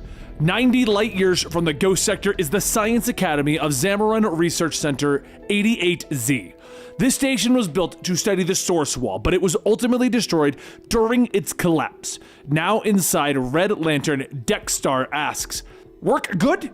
Zamarin technician Hax tells him that she believed that it will, and after 8 days of recalibrating Cyton Matrix to get it running, she would hope it would. And if possible, would he be so kind as to adjust the ring's thought vocalizer? He sounds like a hungry predator. Dexstar growls that he is, but then another voice tells him not to intimidate Hax, or they will have words. Dexstar looks over at the man walking in and says, Occult! Dexstar still wants to know, why hide face? Why you conceal identity? Occult says that is his business and his business alone. The only reason why they are all here is because they have a shared goal, and that is the destruction of Darkseid. Is the summoner operational, Hax? Hax says that as far as she can tell, restoring dormant technology as old as this, well, they've got one shot. If any new gods still live, it will find them. Occult tells her to go ahead and activate it before hope dies. Hax activates the summoner from the terminal, and the room begins to fill with a dim white and blue light. As it begins to flood the area, Hax says that she has to shut it down. In its current state, it will burn out and implode. Occult tells her to wait, and a few seconds later, Hax yells that they have 3 organic traces. Capture achieved. But the summoner is burning out. She knew that this would. And as the computer begins to wind down, Occult looks over at the pods, stating, great! A corpse, a cowering Tamarin, and whatever that cube is. Hax goes on telling him that all of the captures register high levels of Omega energy. They may not be new gods, but they all have been in direct contact with Darkseid. She can only presume the summoner mistook their energy traces for the new god biopatterns. From one of the pods, Blackfire stands up asking where is she. She was on Tamarin, and now she marches over to Occult, demanding that he tell her where they are. She is the monarch of Tamarin. Occult pushes her aside, stating that she is an error, a retrieval mistake. Hax begins to scan the giant black cube, stating that she would appreciate he not damage the specimens before she has a chance to look at them. This cube is bizarre, except for a trace Omega energy. It's reading inert. Dexter walks over to the smoldering corpse, stating, "This one is interesting. Dead thing. Dead Green Lantern thing." Blackfire looks it over and says that it is her, the Lantern, the League member. Her name was Cruz. What in Zal's name destroys a Green Lantern? Hax begins to scan Jessica's body, stating that there is immense tissue damage. Organs ruptured. Residual levels of energy suggest direct trauma from Omega beams. Right hand shows extreme crush damage. It shattered her ring, burying the shards of it into her flesh and bone. Though broken beyond repair, the ring material seems to have absorbed some of the Omega energy. It may explain why she isn't entirely disintegrated. Occult asks, what does any of this matter to them? A corpse is no use to them or their cause. And a short while later, Blackfire looks out into space, stating that it was her duty to defend her world, to protect Tamarin. And they robbed her of that, removed her from the Ghost Sector. Occult asks if she opposes Darkseid. And Blackfire says, as a primary threat, yes, with every fiber of her being. Occult then says, good, we share the same cause. We can use you to, but Blackfire stops him and yells that she is not his recruit.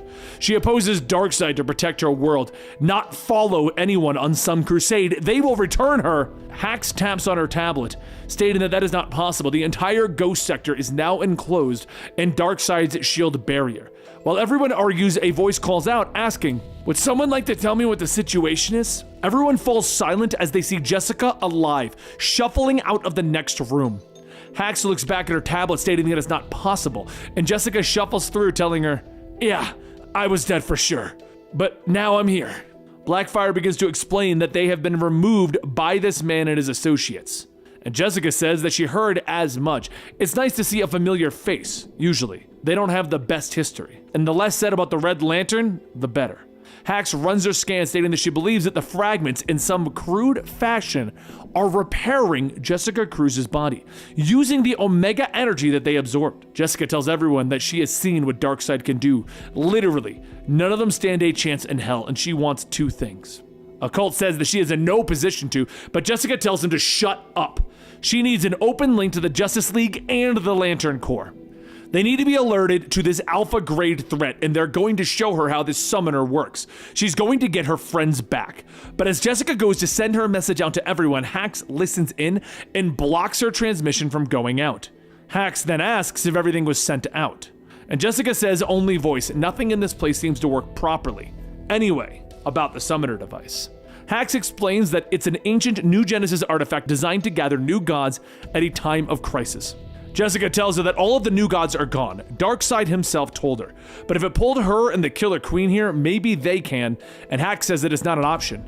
The system burned out and is no longer operational. Furthermore, they have another issue aside from that. The summoner's energy burst must have been detected by Darkseid. Detected and traced. Something is coming. Jessica tells them, yeah, that's Darkseid's new forces. He calls them Para-Angels, a new form of servant soldier.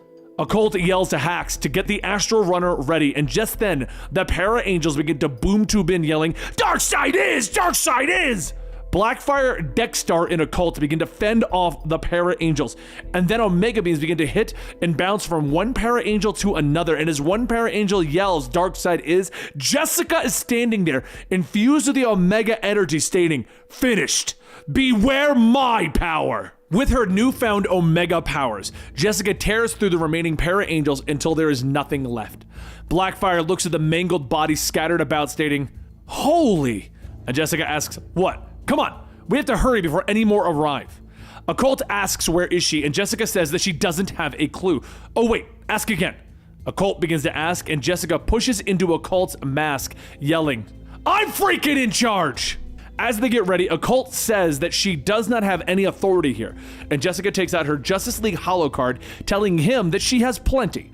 Occult tells her that it doesn't mean anything in the Ghost Sector, and Jessica says that she isn't talking about the card. She's talking about the person showing it to him.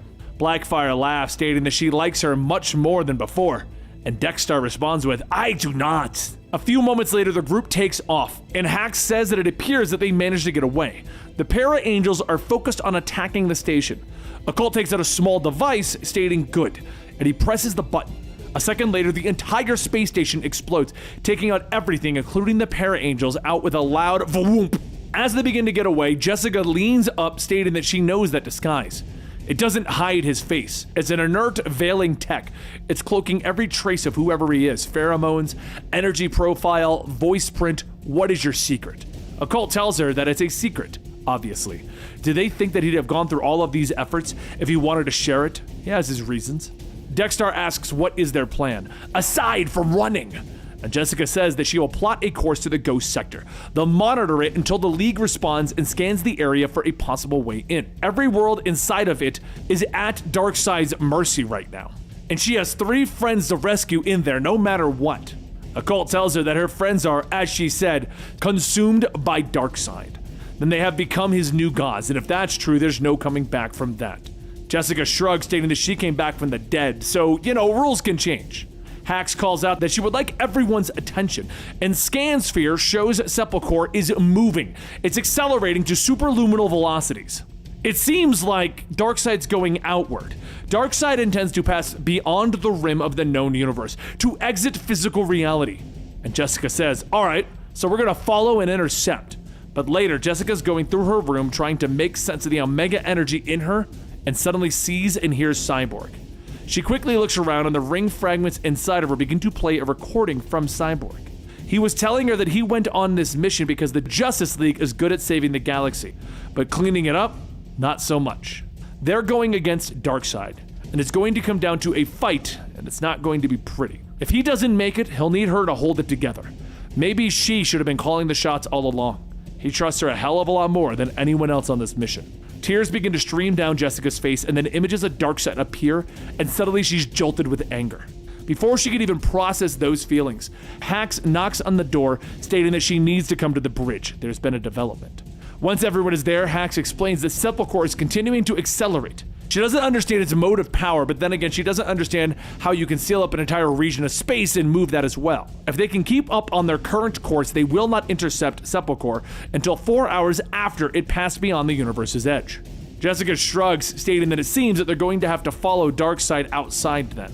Hax goes on telling her that there is more, something behind them in the vicinity of the human homeworld. A large green symbol appeared and there's no information on it. Jessica then says that she has no idea what that could even mean, but the League is there, so they'll remain on track and following DARKSEID'S trail. But there is also a possibility that if they get the summoner working again, they might be able to get her friends back before DARKSEID crosses over.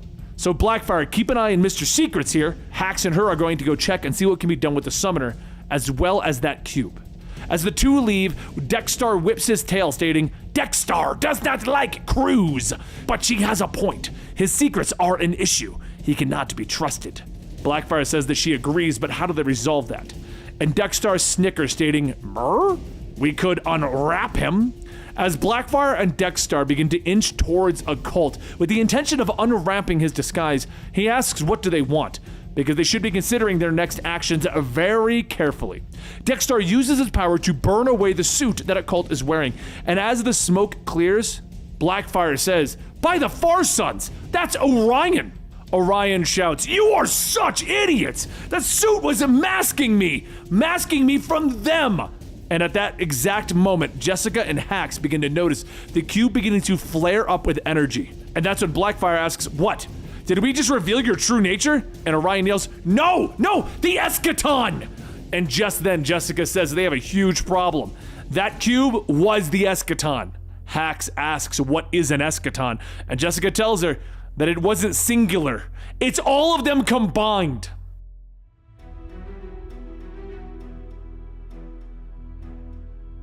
Jessica quickly unleashes her Omega powers to try and push the giant eschaton back, but it laughs at her, telling her, "Delicious! Now, organism, where is he?"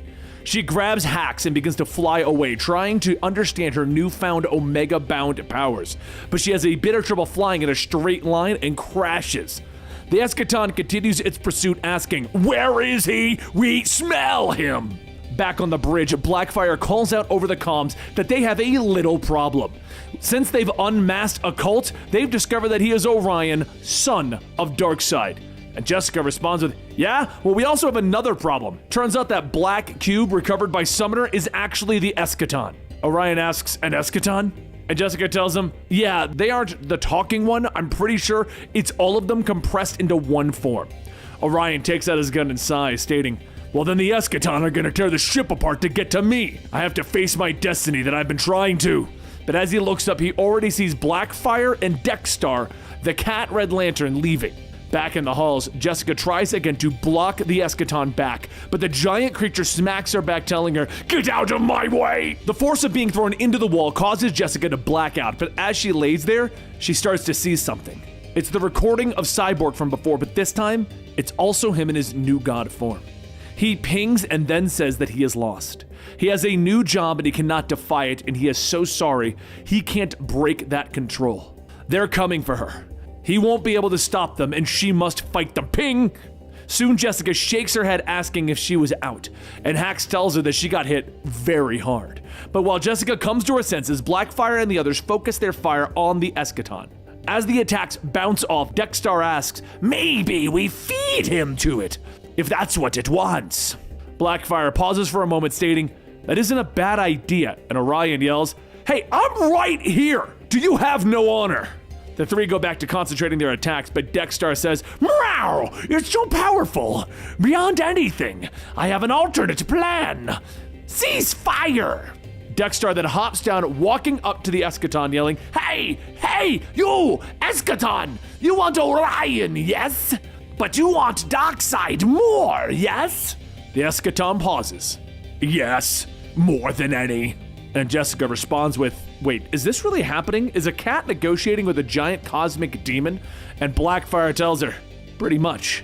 The Eschaton asks if Darkseid is here, and Deathstar states, no, but we hunt for him. He is our enemy. We can deliver you to him. So you feast. The Eschaton pauses. What do you need to do this thing? And Deathstar stops him. We can't if we're dead. So the Eschaton states, I acknowledge this logic. Deathstar goes on telling him, I have a proposal. Spare us and Orion, and we will take you to Darkseid. The Eschaton asks, what of Orion? Deathstar tells it, you can eat him then, but only then. The Eschaton pauses for a moment and then tells Deathstar, considering, break this pack and you will all perish. So at that moment, the Eschaton reverts back to its black cosmic cube that it once was, and Deathstar tells everyone, and that's how it's done, cunning. Orion asks if he still has to die at the end of this, and Deathstar tells him, everyone's a critic. I have to postpone our doom. Hax says that she hates to point this out, but the battle has crippled several main systems. They're adrift, dead in space. Everyone hurries back to the bridge, and Blackfire says that every second that they're drifting, they're getting farther from Sepulchre and Darkseid. However, there is something ahead. They're drifting towards it.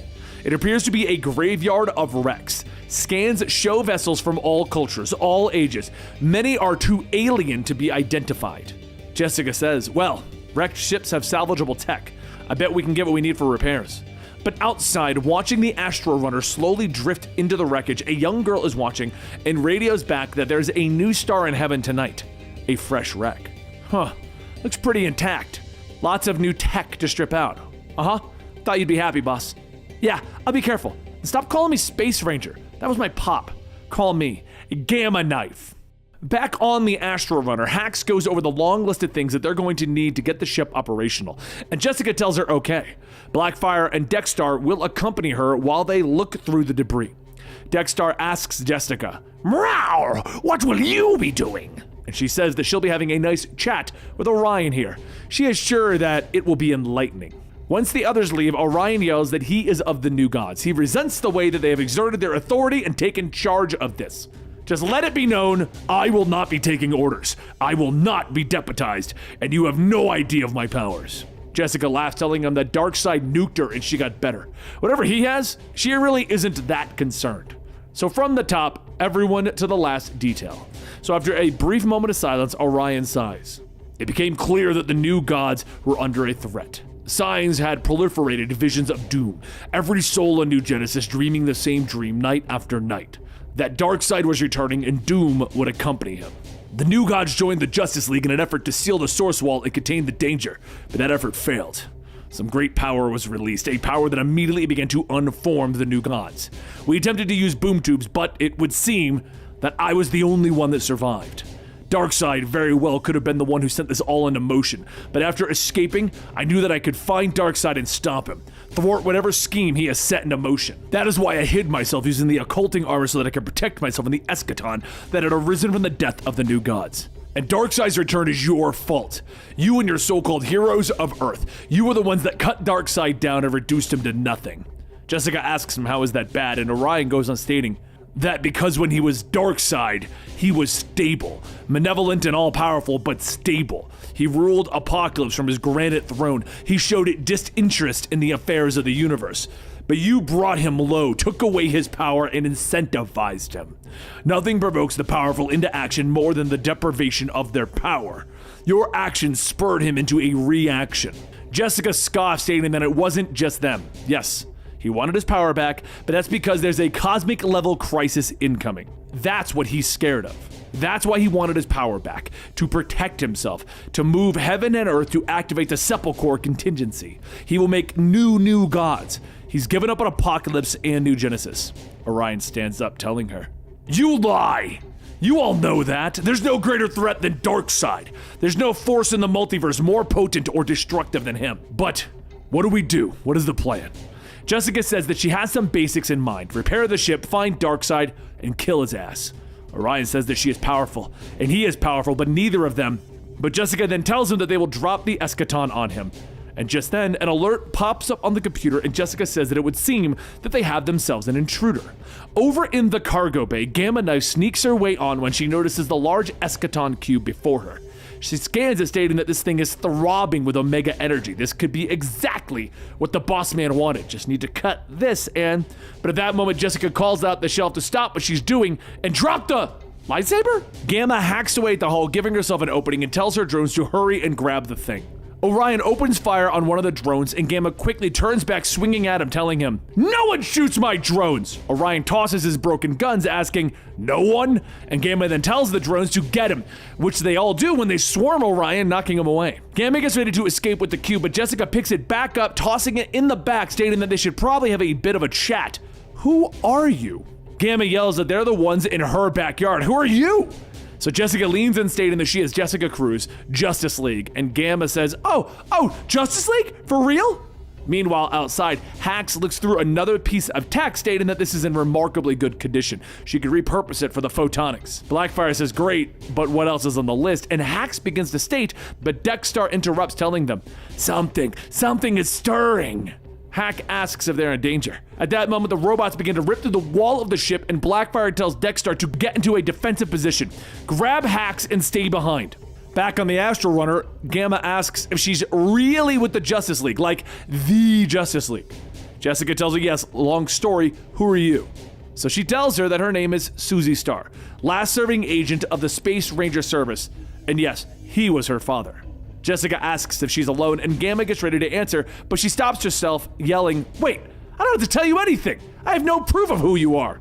At that moment, there's a banging from the outside, and Jessica says that she's just gonna have to trust her for now.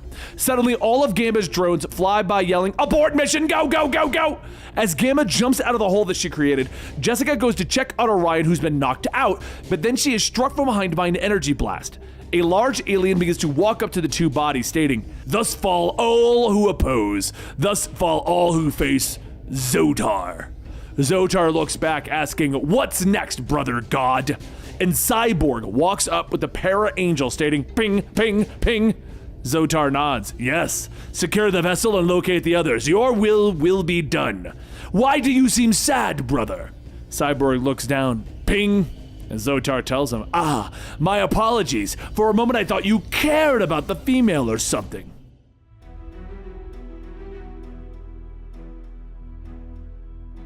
A short while after being restrained, Zotar asks if they have anything to say, and Orion tells him, "I will burn you all to screaming death."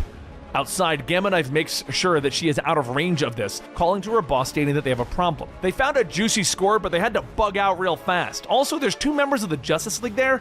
Well, no, not him. Or her. No, he wasn't there either. None of the famous ones, alright? They had to leave because some super evil bad guys showed up and tanked the Justice League. Yeah, like totally wiped the floor with them. Yep. Yeah. Go back in? Honestly, I don't even really want to do that. Okay, bye. One of the drones asks what they're doing, and Gamma Knife says that they're going back in to rescue the Justice League. Meanwhile, back at the wreckage, Blackfire and Dexstar continue their attacks on the mechs. Dexstar says, "This is useless! They self-repair!" But while they maintain their ground, Hax looks at her tablet stating that there has to be something that she can do. She's smart. The feral mechanoids are coordinated, ergo, they're working as a pack system, ergo, they are receiving external commands to unify their activity, ergo, there is a signal and signals can be blocked. After a few taps on the tablet, the mechs deactivate and she yells, "Yes, suck it, booyah!" Blackfire then asks if she did that, and Hax yells, "You bet I did! I am the damn technician!" But if there are attack mechs here, then it would stand to reason that they attacked because they were protecting something. Perhaps going deeper in will yield something worth finding. Back at the Astral Runner, the ship that they're all on, Jessica's ring begins to play back the message recorded by Cyborg again, but this time, after his normal one, his new god messages come through. He tells her that they have them. He tried to warn her, get her to run, but she didn't. Ping! We have you. You are locked in power-dampening shackles. I'm sorry. Ping, if you have any chance, you must consider me an enemy. Show no mercy. Kill me if you must, because I'm going to kill you. Ping. Jessica begins to wake back up, and after getting her vision straight, she looks at Cyborg asking if he's in here. Zotar says that they should kill her now, but Cyborg pings, and Zotar tells him that he supposes the Great Master might be interested to learn how she escaped, yes. Orion shifts, stating that they should kill him, because if they don't, I will kill you! Zotar laughs, but while distracted, Orion leans up from his restraints and grabs Zotar by the neck. Cyborg begins to charge his cannon, but Orion spins back, throwing Zotar into him. While he moves into the Para-Angels, Jessica yells that he can't fight them alone. How did he get free? And at that moment, a voice says, "Shh." And Jessica sees Gamma Knife's drones are working to free her. Gamma Knife herself jumps into the fight, stating, "I got your backs, don't worry!" Orion then punches into another Para-Angel, stating to himself, "Voice, summon, war armor." As soon as he gets his armaments, he rips through all of the Para-Angels in his sight, focusing his fire on Cyborg. But while those two are focused on each other, Zotar charges straight for a Gamma Knife, shouting, You set him free!" As he swings, Jessica knocks him down with her Omega energy, stating that she also set her free. Back out at the wreckage, Hax scans the area, stating that she's getting elevated levels of implicit temporal activity. At that moment, a voice says, "Oh, hello there." And Blackfire demands to know who spoke, and the voice says, "Are you members of the Justice League?" Blackfire begins to state, "Well," but Hax stops her. Yes, we are. A door suddenly opens up before the three of them, and the voice tells them, Good. As soon as I heard you were here, I wanted to make contact. There's a lot to discuss, and very little time left, even for me. Come in." As the three enter the chamber, a man tells them, "Welcome to the end of everything, and the beginning, and the middle. Where are my manners? I'm Epoch, otherwise known as the Lord of Time." Back on the Astral Runner, the fighting continues with a giant black arm bursting through the ground, knocking everyone to the side. Gamma Knife asks what was that, and Jessica says, "Oh no. It woke up." The Eschaton crawls out, stating, "We woke. We smelled new gods." The Eschaton grabs a hold of Zotar, rips him in half, tossing the body aside. "More. Give us more to annihilate. That one next." As the Eschaton turns towards Cyborg, Jessica flies in front, yelling, "Wait! We made a pact, remember? With Dexstar? We will take you to Darkseid. That was the agreement. You can't annihilate anything else without permission." The Eschaton growls, "We regret the pact, but we acknowledge the terms," and then forms back into the black cube. Jessica turns back to Cyborg, asking, "See? I saved you. As powerful as you are, the Eschaton would have obliterated you. Please say something. Let me know that my friend is still inside. You've been sending me messages. You are trying to fight it. Just say something, Cyborg." He stares for a moment and then says, "Ping," and he boom tubes away. Orion stands up, stating, "Good work. You let him escape back to Darkseid with full data of our location and defensive capabilities." Jessica tells him that there really isn't a playbook for these kinds of things. She wants to stop Darkseid, but she damn well isn't going to let her friends die. She looks back at Gamma Knife, stating, "You helped us. Why?" And Gamma says that her boss told her to. Back over at Epoch's chambers, he says, "Oh, where are my manners? I'm Epoch, otherwise known as the Lord of Time." Blackfire tells him that he just said that, and then Epoch begins to introduce himself again. Hex looks at her tablet, stating that he is in a loop, a jumbled temporal loop. His time flow is not running with theirs, or in the same direction. Epoch begins to change forms, all speaking in broken sentences, and Dexter says, "I'll fix this!" After shocking Epoch, he falls to the ground and gets back up, stating, "When was I? Did I already introduce myself?" Blackfire tells him, "Yes, you're the Lord of Time. We established that." Epoch gets up, rubbing his head, telling her, "I forgot so much. I remember so much. Nothing in the right order anymore. Listen, this site contains the largest concentrated stockpile of implicit time since the Big Bang. I have amassed it here, outside of the linear constructs of the universe, so it cannot be affected by the passage of regular time, and I need your help." Blackfire asks, "To do what?" And Epoch gives her a thumbs up, stating, "To save everything that ever was and ever will be." Just outside, Jessica and the others head towards Epoch's chamber with the Eschaton cube when suddenly Jessica sees herself. The second, Jessica tells her not to freak out, and Orion says that's her. The second, Jessica says, "Yeah, it will be. Seriously though, don't freak out. He sent me to get you." It's really confusing. You're just going to have to see this through. So the three of them follow, and the second Jessica disappears, and Orion asks, where did she go? Gamma Knife begins to explain, stating that it doesn't matter. They are here, and Epoch says, "Ah, Jessica Cruz and Orion from New Genesis, welcome." Jessica, perhaps you could slip outside and lead yourself in? Jessica asks, "What?" And Epoch tells her, "It's okay, you'll do it later." Jessica stops him and says, "What is this?" And Epoch goes on, stating that the universe is facing extinction-level threats, plural. The creature called Perpetua, the apex version of Lex Luthor, and now a renewed Darkseid. Between them, they will destroy creation. Willfully, I've seen it, I have lived through it, and I have died through it. I have come to the exile of dead space to focus my particular gifts. I am currently constructing a revision mechanism. With it, I intend to remove these existential threats entirely. Jessica says that sounds great, but how? So Epoch goes on, stating that the chronological overwrite will be initiated, resulting in the destruction of Darkseid and unseating all of his plans. All existential threats, such as Perpetua, may thus be negated through implicit revision. Hax asks him, "You're going to rewrite history? The history of the universe." And Epoch thinks for a moment, telling her, "If you want to put it simply, yes." Just then, Jessica's head begins to hurt as she gets another message from Cyborg. He tells her thank you for saving him from the Eschaton, but he is still in Darkseid's thrall. She still has the chance to stop him. He can't. Take that chance before it's too late. Jessica then looks at Epoch and tells him, "You're right. We're going to have to rewrite time." Epoch explains his plans, and Jessica and the others get word of an assault about to take place on the reef, led by Starfire and the other three new gods from Jessica's inside source, Cyborg. Orion says that this is clearly misinformation. "We cannot trust a word from someone who is under Darkseid's influence." Epoch tells him, "Actually, Jessica is quite correct. An Apocalyptian kill team is on their way to murder us." However, she is incorrect about there being 4. There are, in fact, 3 killers. The mega telepath, Psychot, the grotesque entropic being called Shadowheart, and an energy manipulator called Starfire. Orion grabs his blaster, stating that they have to find these attackers and destroy them without delay. Epoch stops him, telling him that they've already killed 8 times. Time is truth. They would all do well to remember that. Time reveals truths to them. One allows time to play out so that one might observe the consequences. Then one goes back to adjust the outcome. This layer is not well defended.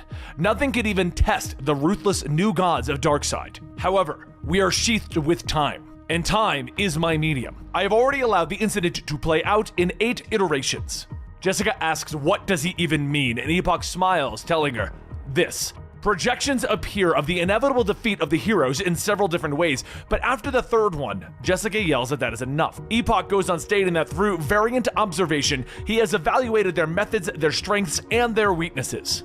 Dexter will eviscerate Psychot, Orion will execute Shadowheart, and Starfire will attempt to flee, but Jessica stops him.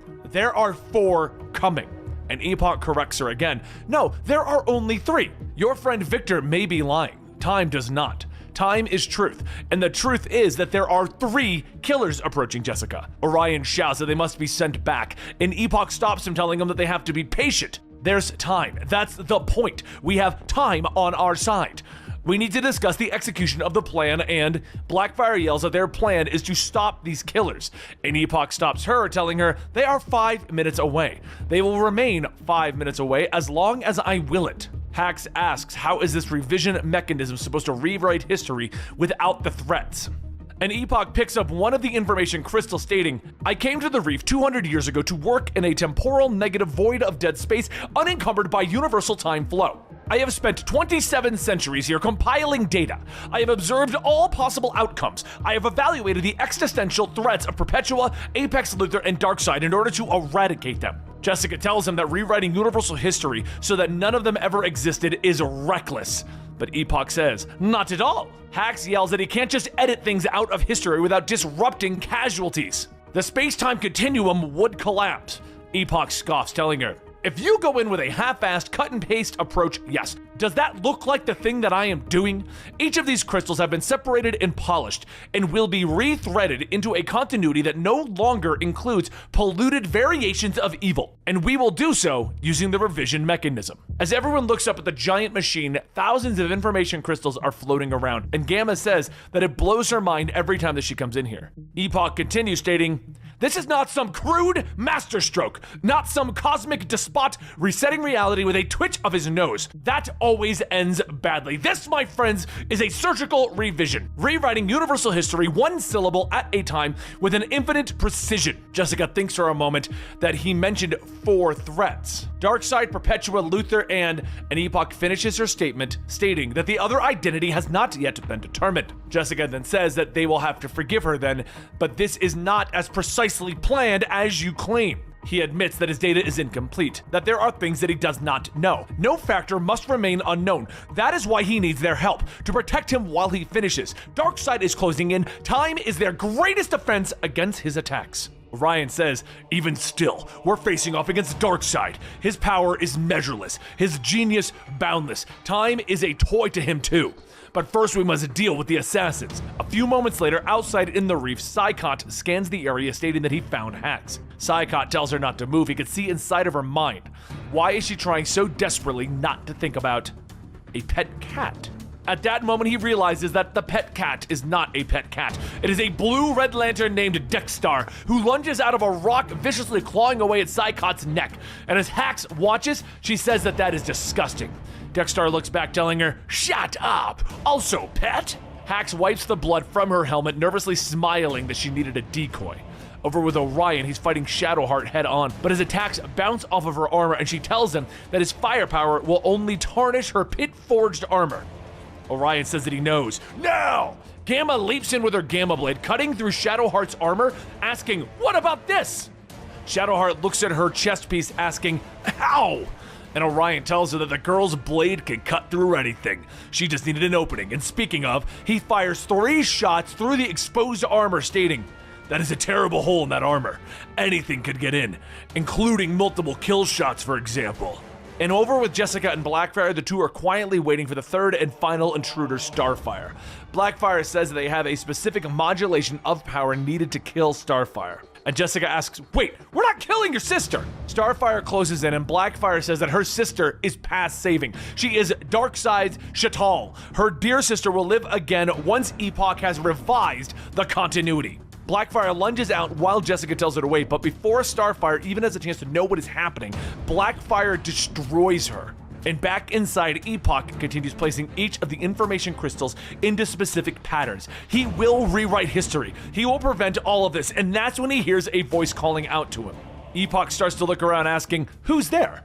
And the voice tells him that time can reveal all variances, all truths, unless truth is withheld. The voice you are hearing is the one that can speak truth and make truth, and it is truth that binds. And the voice, when spoken, can hide the truth, even from you. Your observations were deceived. There were 4. Out of the veil of nothing, AZRAEL appears, grabbing Epoch by the head, drawing his blade.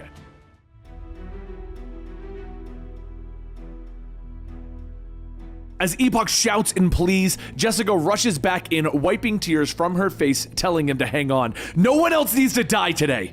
She rockets into the chamber of the revision mechanism, knocking AZRAEL away. She tells Epoch to go, but AZRAEL stands back up with his sword, telling her, "You are the one who inexplicably survived the judgment of Lord Darkseid.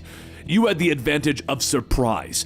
You should have made better use of it, delivering a killing stroke." As AZRAEL swings, Jessica punches him back, stating that she doesn't want to kill him. "Put the sword down But AZRAEL swings again, telling her, "This is war. There will be no prisoners." He manages to get a hit in, punching Jessica in the face, so she jumps back, telling him to put the sword down. She already saw one friend die today, and she's not going to see another.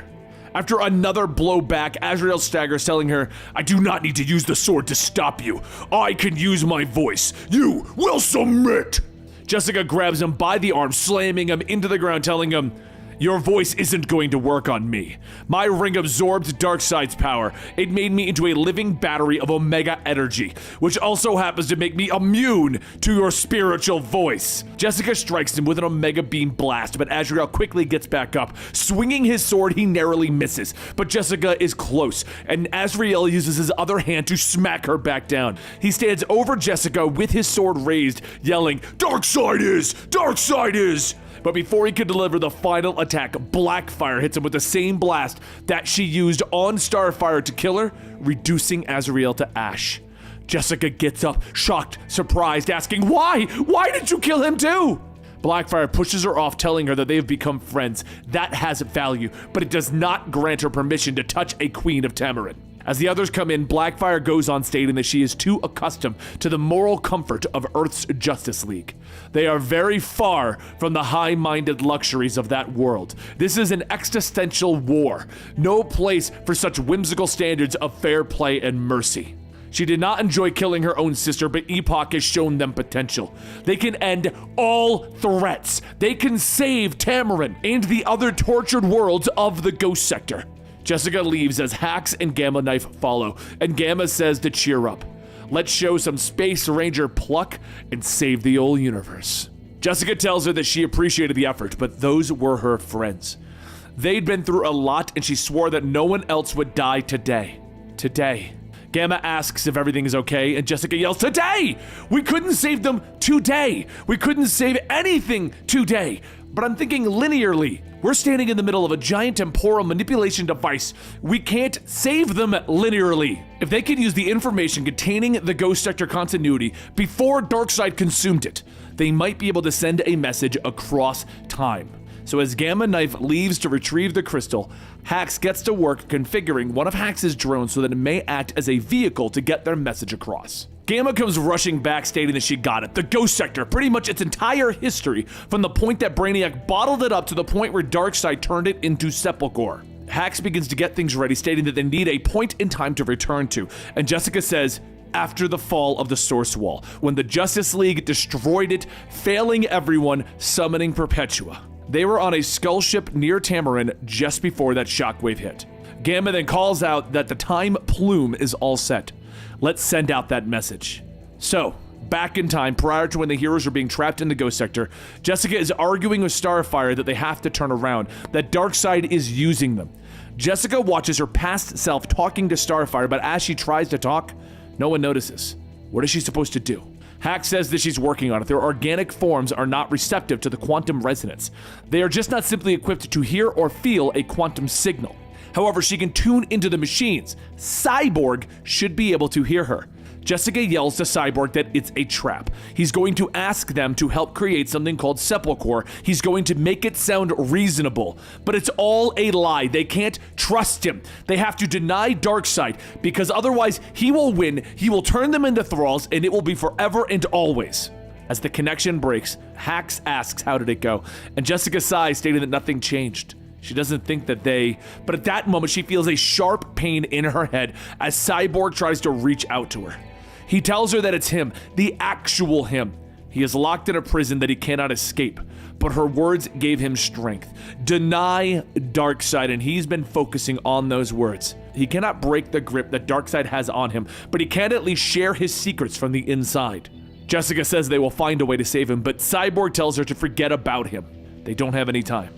Darkseid is coming for Epoch, not only to kill him, but to take the revision mechanism. He's already on his way. They must destroy Epoch's machine. The Lord of Time's scheme is too reckless. His calculations are not precise enough. His errors will annihilate reality. He is no god, but Darkseid is.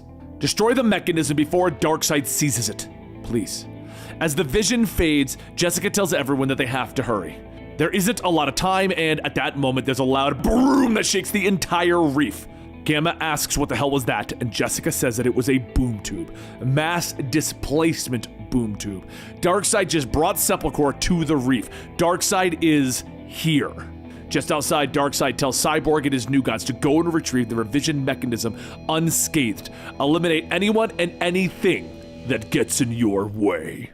Jessica and the others quickly race back to the chamber to warn everyone of Darkseid's arrival, and Epoch says that they must defend this at all costs. That is why, as reluctant as he is about wasting temporal energy, temporal duplication is called for. Epoch snaps his fingers, creating a recently copied version of himself, as well as a presently copied version of himself. Jessica tells him to hang on. Darkseid isn't here to destroy them. He is here to take the revision mechanism. Blackfire yells that they must help Epoch complete his work. For the sake of Tamarin, for all of the tortured worlds, they must be liberated. Jessica tells her that they can, but they do not need to use the revision mechanism to win. Darkseid wouldn't dare damage Epoch's device. Orion then says that this is where they have a window of opportunity then. They can drop the eschaton on Darkseid, go back to the original plan. And Orion smiles at her, telling her that it will be the greatest pleasure of his life. As the Para-Angels begin to storm the front, Orion and Gamma Knife get to the eschaton, and they get into position to join the others in battle. But through the marches, Darkseid scoffs, stating, "These are just meager defenders protecting Epoch's interests. Advance and annihilate." The recently created Epoch stops a group of Para-Angels laughing, stating that he could trap them in temporal recursions. They will be doomed to repeat until infinity. Darkseid punches the recently created Epoch into the ground, burning him with Omega Blast energy, stating, "I mastered your parlor tricks like time loops when I was an infant." Cyborg then begins to clear out the mechoids that the presently created Epoch is commanding, while Jessica says that they are outgunned, but Darkseid is in the open. "Hit it, Dexstar!" Dexstar looks at the cubed eschaton, telling him, "Deal's a deal, like we promised. Sick him!" Down below, Darkseid begins to march forward, but he suddenly stops and begins to feel something. He asks what is that, but when he realizes what it truly is, he quietly says, "Very clever." The eschaton lunges above Darkseid, screaming, "Death to Darkseid!" and it slams his head into the ground. Everyone cheers, watching the eschaton take on Darkseid, but Jessica tells everyone that they need one last thing to be taken care of. A few moments later in the chamber, the presently created Epoch comes in asking what is she doing, and she tells him that she's sorry, but she has to destroy the revision mechanism. Epoch asks, "What? Are you insane?" And she tells him that she is sane as hell. The mechanism is simply too dangerous. It can't be used by anyone, including you, Lord of Time. This all might fail because you're not a god, but Darkseid is. He can use that mechanism for his own nightmarish purposes. I now know what the fourth universe threat is. It is him, the one that you couldn't detect. Epoch yells that it is taking him an intricate lifetime to align the mechanism. Her ethical objections are noted, but she will not obstruct this endeavor. Good day to you. She steps forward, telling him that she was trying to be nice, but Epoch snaps his fingers, and Jessica disappears into a temporal mist. Epoch tells her that he said, "Good day. Now where was I?" A few seconds later, Jessica appears in the middle of a space bar with Gamma and several armed aliens all staring at her. Gamma blinks and stares, and one of the aliens asks if this is backup. "Who are you?" Jessica punches the alien, yelling, "Jessica Cruz, Green Lantern of Sector 2814, Justice League, now leave my friend alone." And as Jessica knocks the alien out, she asks, "Are you okay, Gamma?" But Gamma gets up asking her, "Who's Gamma?" Jessica says that she needs to be caught up on what's happening, but Epoch zapped her and now she's here. Is Darkseid done? Where is he? How long was she out? Gamma tells her that she does not have the answer to any of those questions. Just you say Darkseid? Jessica yells to stop joking around, but Gamma says that she's for real. Gamma is not her name. Her name is Susie Starr, Space Ranger. Jessica pauses for a moment as it all begins to sink in. Epoch zapped her. Where is she? When is she? Susie says that this is Lorelac Port World. Zynoc Quadrant. She's a lantern, right? Not to be rude, but didn't you all just get wiped out by one of your own? Parallax or something? Jessica stares and then states that Epoch threw her back in time to when there were no core and no chance of her finding any help. At that moment, there's a loud crash as a giant robot crashes through the walls yelling, "Hold on, Ranger, I'm here, Oh." Susie tells the robot that it's okay, Mr. Tallbot, everything's cool. So let's take this from the top. So after a short while, over on the docking pad, Susie says that that's a big story, save the universe big, and I was there? At the edge of the universe fighting Darkseid? And you called me Gamma Knife? And I was with this Epoch, Lord of Time dude, like, helping him? So we could all rewrite history. That doesn't sound like anything I do. Jessica says that Epoch built the revision mechanism to edit history and eradicate great universal threats, Darkseid most of all. Darkseid was trying to stop Epoch so that he could take the mechanism for himself and remake history to his own plan. The problem was that Epoch was also a threat. One slip, one miscalculation with the mechanism, and he could have destroyed everything forever. So she went to disable the machine, and that's when Epoch zapped her. She needs to get back there and stop Epoch, and Darkseid too, baby. Susie says that time travel is way out of her wheelhouse. She's done research on it, but she's just a ranger, the last space ranger, and she wants to do something. Something that matters. Something big. If she's the last space ranger, she's gotta leave a legacy. Make the galaxy remember the space rangers. Great spirit rest to them all. Their ship is equipped with a time jump. She's read all the theories on it. Maybe she can pull it off. Right, Mr. Tallbot? Tallbot continues his repair, stating that executing a time jump in a burnt-out second-hand zip ship is suicide. Every part of his neurocortex tells him so. It also tells him, empathetically, that she's absolutely bug-smack stupid. Susie laughs, waving him off. What do you know? There's no way that this is just a coincidence. This is destiny. Why else would you have been thrown to this exact time? In the future, we're friends, right? So let's start right back to getting to the future. Once up in space, Susie says, "How are we looking?" Mr. Tallbot says that they're about to pass through the edge of the known universe, heading for an unfixed space-time location in a possible future. The ship will, of course, have disintegrated due to the stress fractures long before they get to their location, and they will be annihilated. Aside from that, everything is woohoo great. Susie nervously laughs. Don't mind Mr. Tallbot, he's basically a toaster oven with a personality software. As the ship picks up speed, it begins to vibrate, and Jessica asks if that's normal. And Susie tells her, yeah, all the time. She bangs the controls quietly, yelling, "Quit it!" And a few moments later, Mr. Tallbot says that they just passed through the time barrier, and well, they're here. Jessica asks already, and Mr. Tallbot says, that's time travel? Susie then tells Mr. Tallbot to get Jessica ready in the matter transporter, and Jessica asks why. Susie says the throttle's kind of stuck. They ain't stopping, but good news! They'll have a 2-second flyby window where they'll beam her into this reef place. Jessica tells her to wait, but Mr. Tallbot assists her, and Susie yells to get into the transmat. She has to stay at the helm and stick the landing, find some brakes, all that stuff! As Jessica begins to get into the capsule, she shouts to wait. Why doesn't she remember her in the future? And Susie says, how the hell should I know? I haven't been there. Now go, save the universe, do the big stuff, transmat on. Suddenly, Jessica is teleported out. Mr. Tallbot sits down stating that the drive is jammed. She pushed it too hard. They will overshoot the edge of the universe to the reef and Susie tells him, yeah, it's gonna suck, but we're gonna make it. You know why? Mr. Tallbot says, I do not know. In the future, you do not know Jessica Cruz. It may not be the same her because this her is going to die. As the light shines, Susie tells him, nah, we're gonna make it, because I said so. You were a good pal. Sorry about the toaster oven comment. Mr. Tallbot sighs, stating, you're going to get me killed. Back in the present, the Eschaton slams both fists into Darkseid. Time to die! Your end is now! As Darkseid's armor begins to crack, Cyborg flies in, trying to shoot the Eschaton off. The Eschaton leans back, swinging, knocking Cyborg off course, telling him, do not obstruct what is about to happen. Your master will perish. Back, para-angels. Back, new gods. None of you will prevent this. None of you! As the Eschaton releases all of its energy along the sidelines, Gamma says, holy scutbags, that thing is powerful. Darkseid groans, telling it, I am Darkseid. I will persist. I will endure. I will not be ended by a wretch like you. You have taken me by surprise and done your best. Now I shall do the same. Darkseid focuses on releasing an Omega Beam blast into Eschaton. But the Eschaton redirects the energy back, shouting, you will die! As the Eschaton closes in on the final blow, Darkseid punches through Eschaton's chest, telling him, no, Darkseid is, forever and for always. as Darkseid incinerates the eschaton. He falls to his knees, panting. Blackfire tells everyone that they have to hurry before Darkseid recovers and slaughters them. Dexter asks where they're going, and Blackfire tells them to the revision chamber. They have to execute Epoch's plan. As the group retreats, Gamma asks where is Hax. And back in the chamber, Hax walks into the current and presently created Epochs, stating that she would like to assist them. She is a technician and little use in the front lines. However, she is quite adept with temporal mechanics. The presently created Epoch says that is wonderful. And the current one says that he agrees with himself.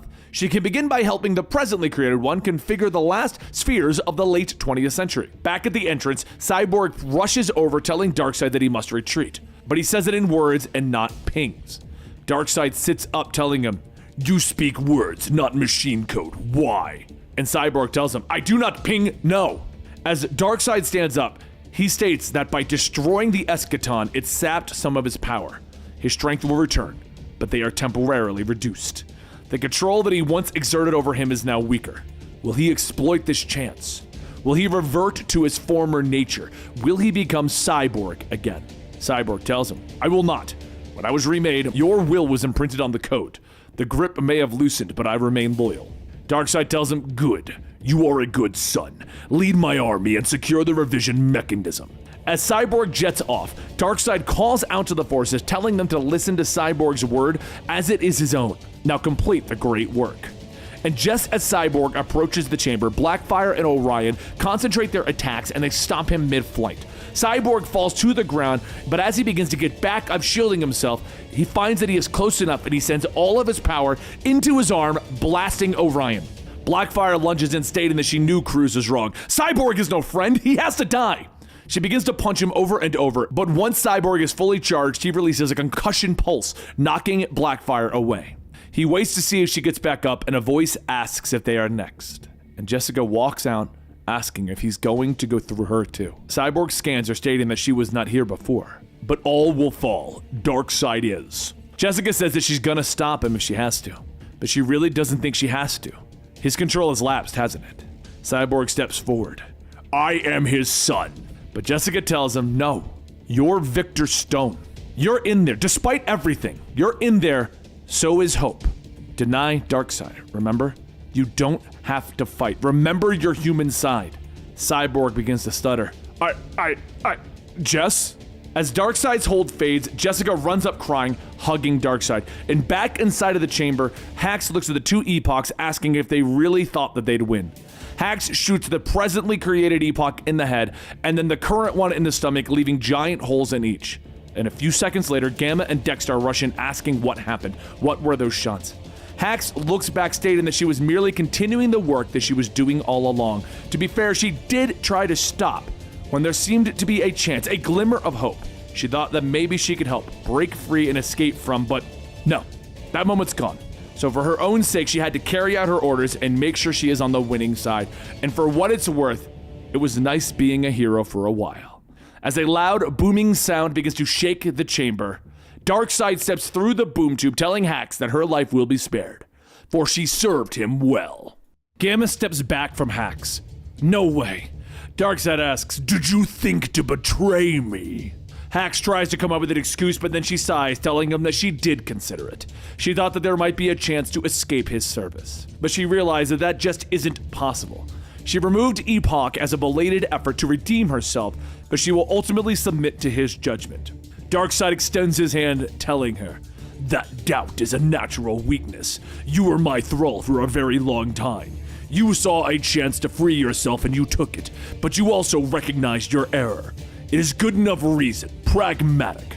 I could respect someone who values a simple concept like survival.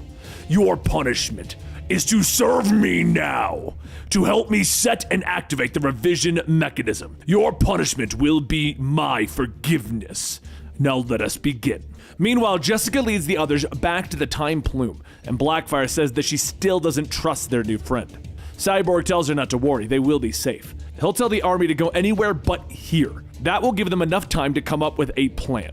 And Jessica says that she actually already has a plan, and it involves using the crystal that they used to send that message earlier. Orion asks how is that going to help them, and Jessica explains that this crystal contains the entire chronological order of the Ghost Sector, including the moment the Source Wall collapsed, which was pretty much the last time their Justice League team was intact and not enslaved. Cyborg says that it's like a save point, and Jessica goes on telling them that that is exactly right. With Cyborg's mother box, they should be able to get reinforcements for their final play. They can bring them back. Blackfire asks to bring them back from the dead, and Jessica says no, from the past. Back in the chamber, Darkseid begins to reconfigure the revision mechanism to allow the placement of Apocalypse in the sphere of gods outside of corporeal reality.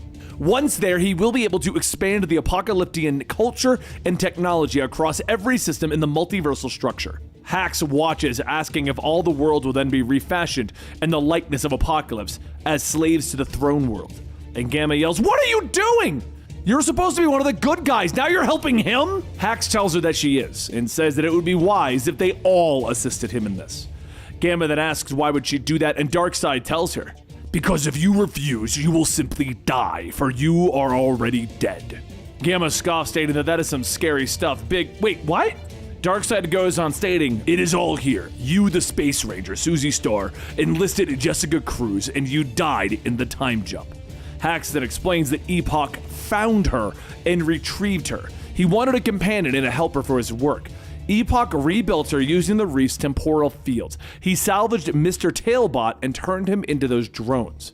He also wiped her recent memory to spare her the trauma of death. She is a ghost, sustained only by local continuity. When time is rewritten, she will simply vanish, as though she had never been. Darkseid tells her, "It is a sorry fate, but in return for your assistance, I could reweave your lost time thread back into the pattern of reality. You would live and be a part of this future." Gamma looks back at Dexter, asking, "What should I do?" And he tells her, "Dying is not an appealing prospect." Hax then asks her to help them. "Please." Gamma sighs, asking, "What do you want me to do?" Back in the time plume, Orion says that he has isolated the specific moment, and Blackfire says that the plume is now stabilized. It is a fraction of what the mechanism's power is, but it will serve their purpose. But will they remember? Jessica says that that's the idea. They need them to be aware of the situation from the moment they arrive. Right, Vic? Cyborg says that they're talking about locality transposition, a pulse of implicit time from the Reef's storage batteries to splice one stream into another.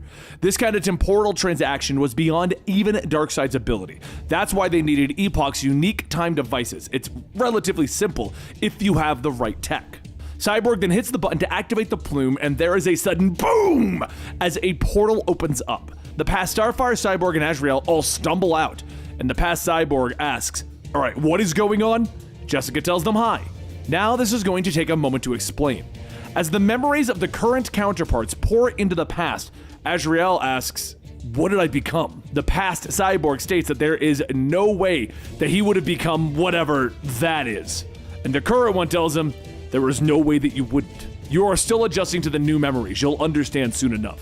Starfire then says that they were on a Brainiac skull ship, and then here, oh Zal, the pain, the things that she has done. She was a monster. Blackfire cries that she is whole again. She has been saved. She had to kill that monster so that this could happen. She would expect the same.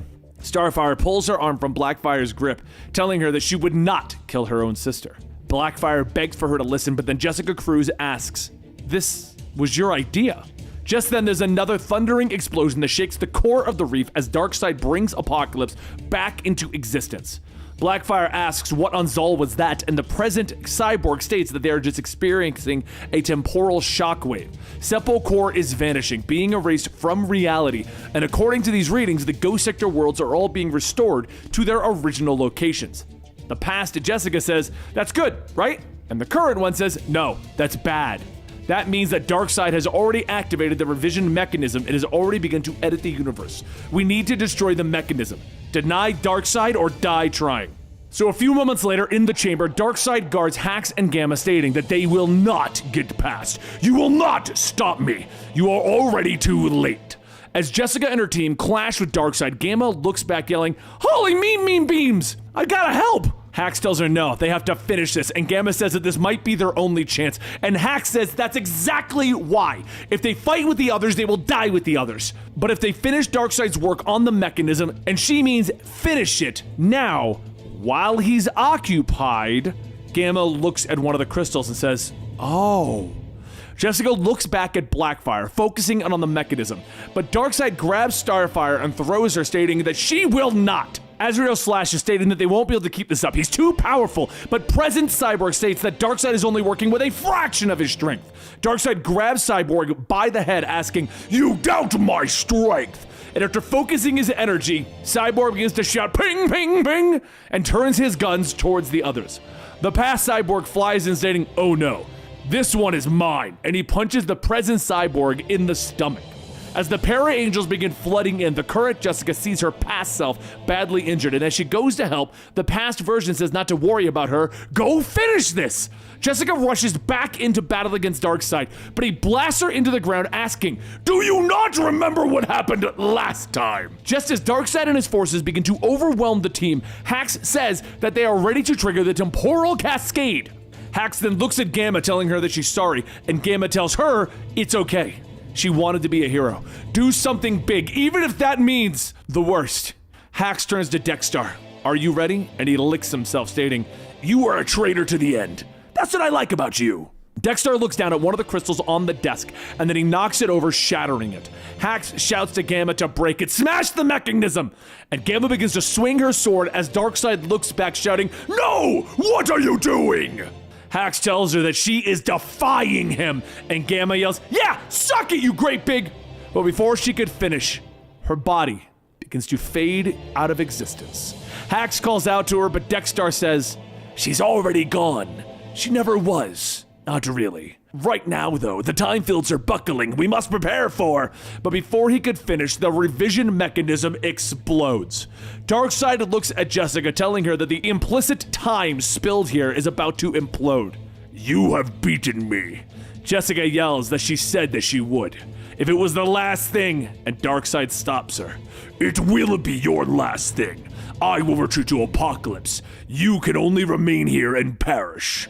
As Darkseid boom tubes out, the past Cyborg drags his current self over, stating, "They're all gone. They know this place is finished." And Jessica asks if this implosion is going to destroy reality. And Cyborg says no, they are beyond the lip of the universe. It'll be a local detonation, but not small.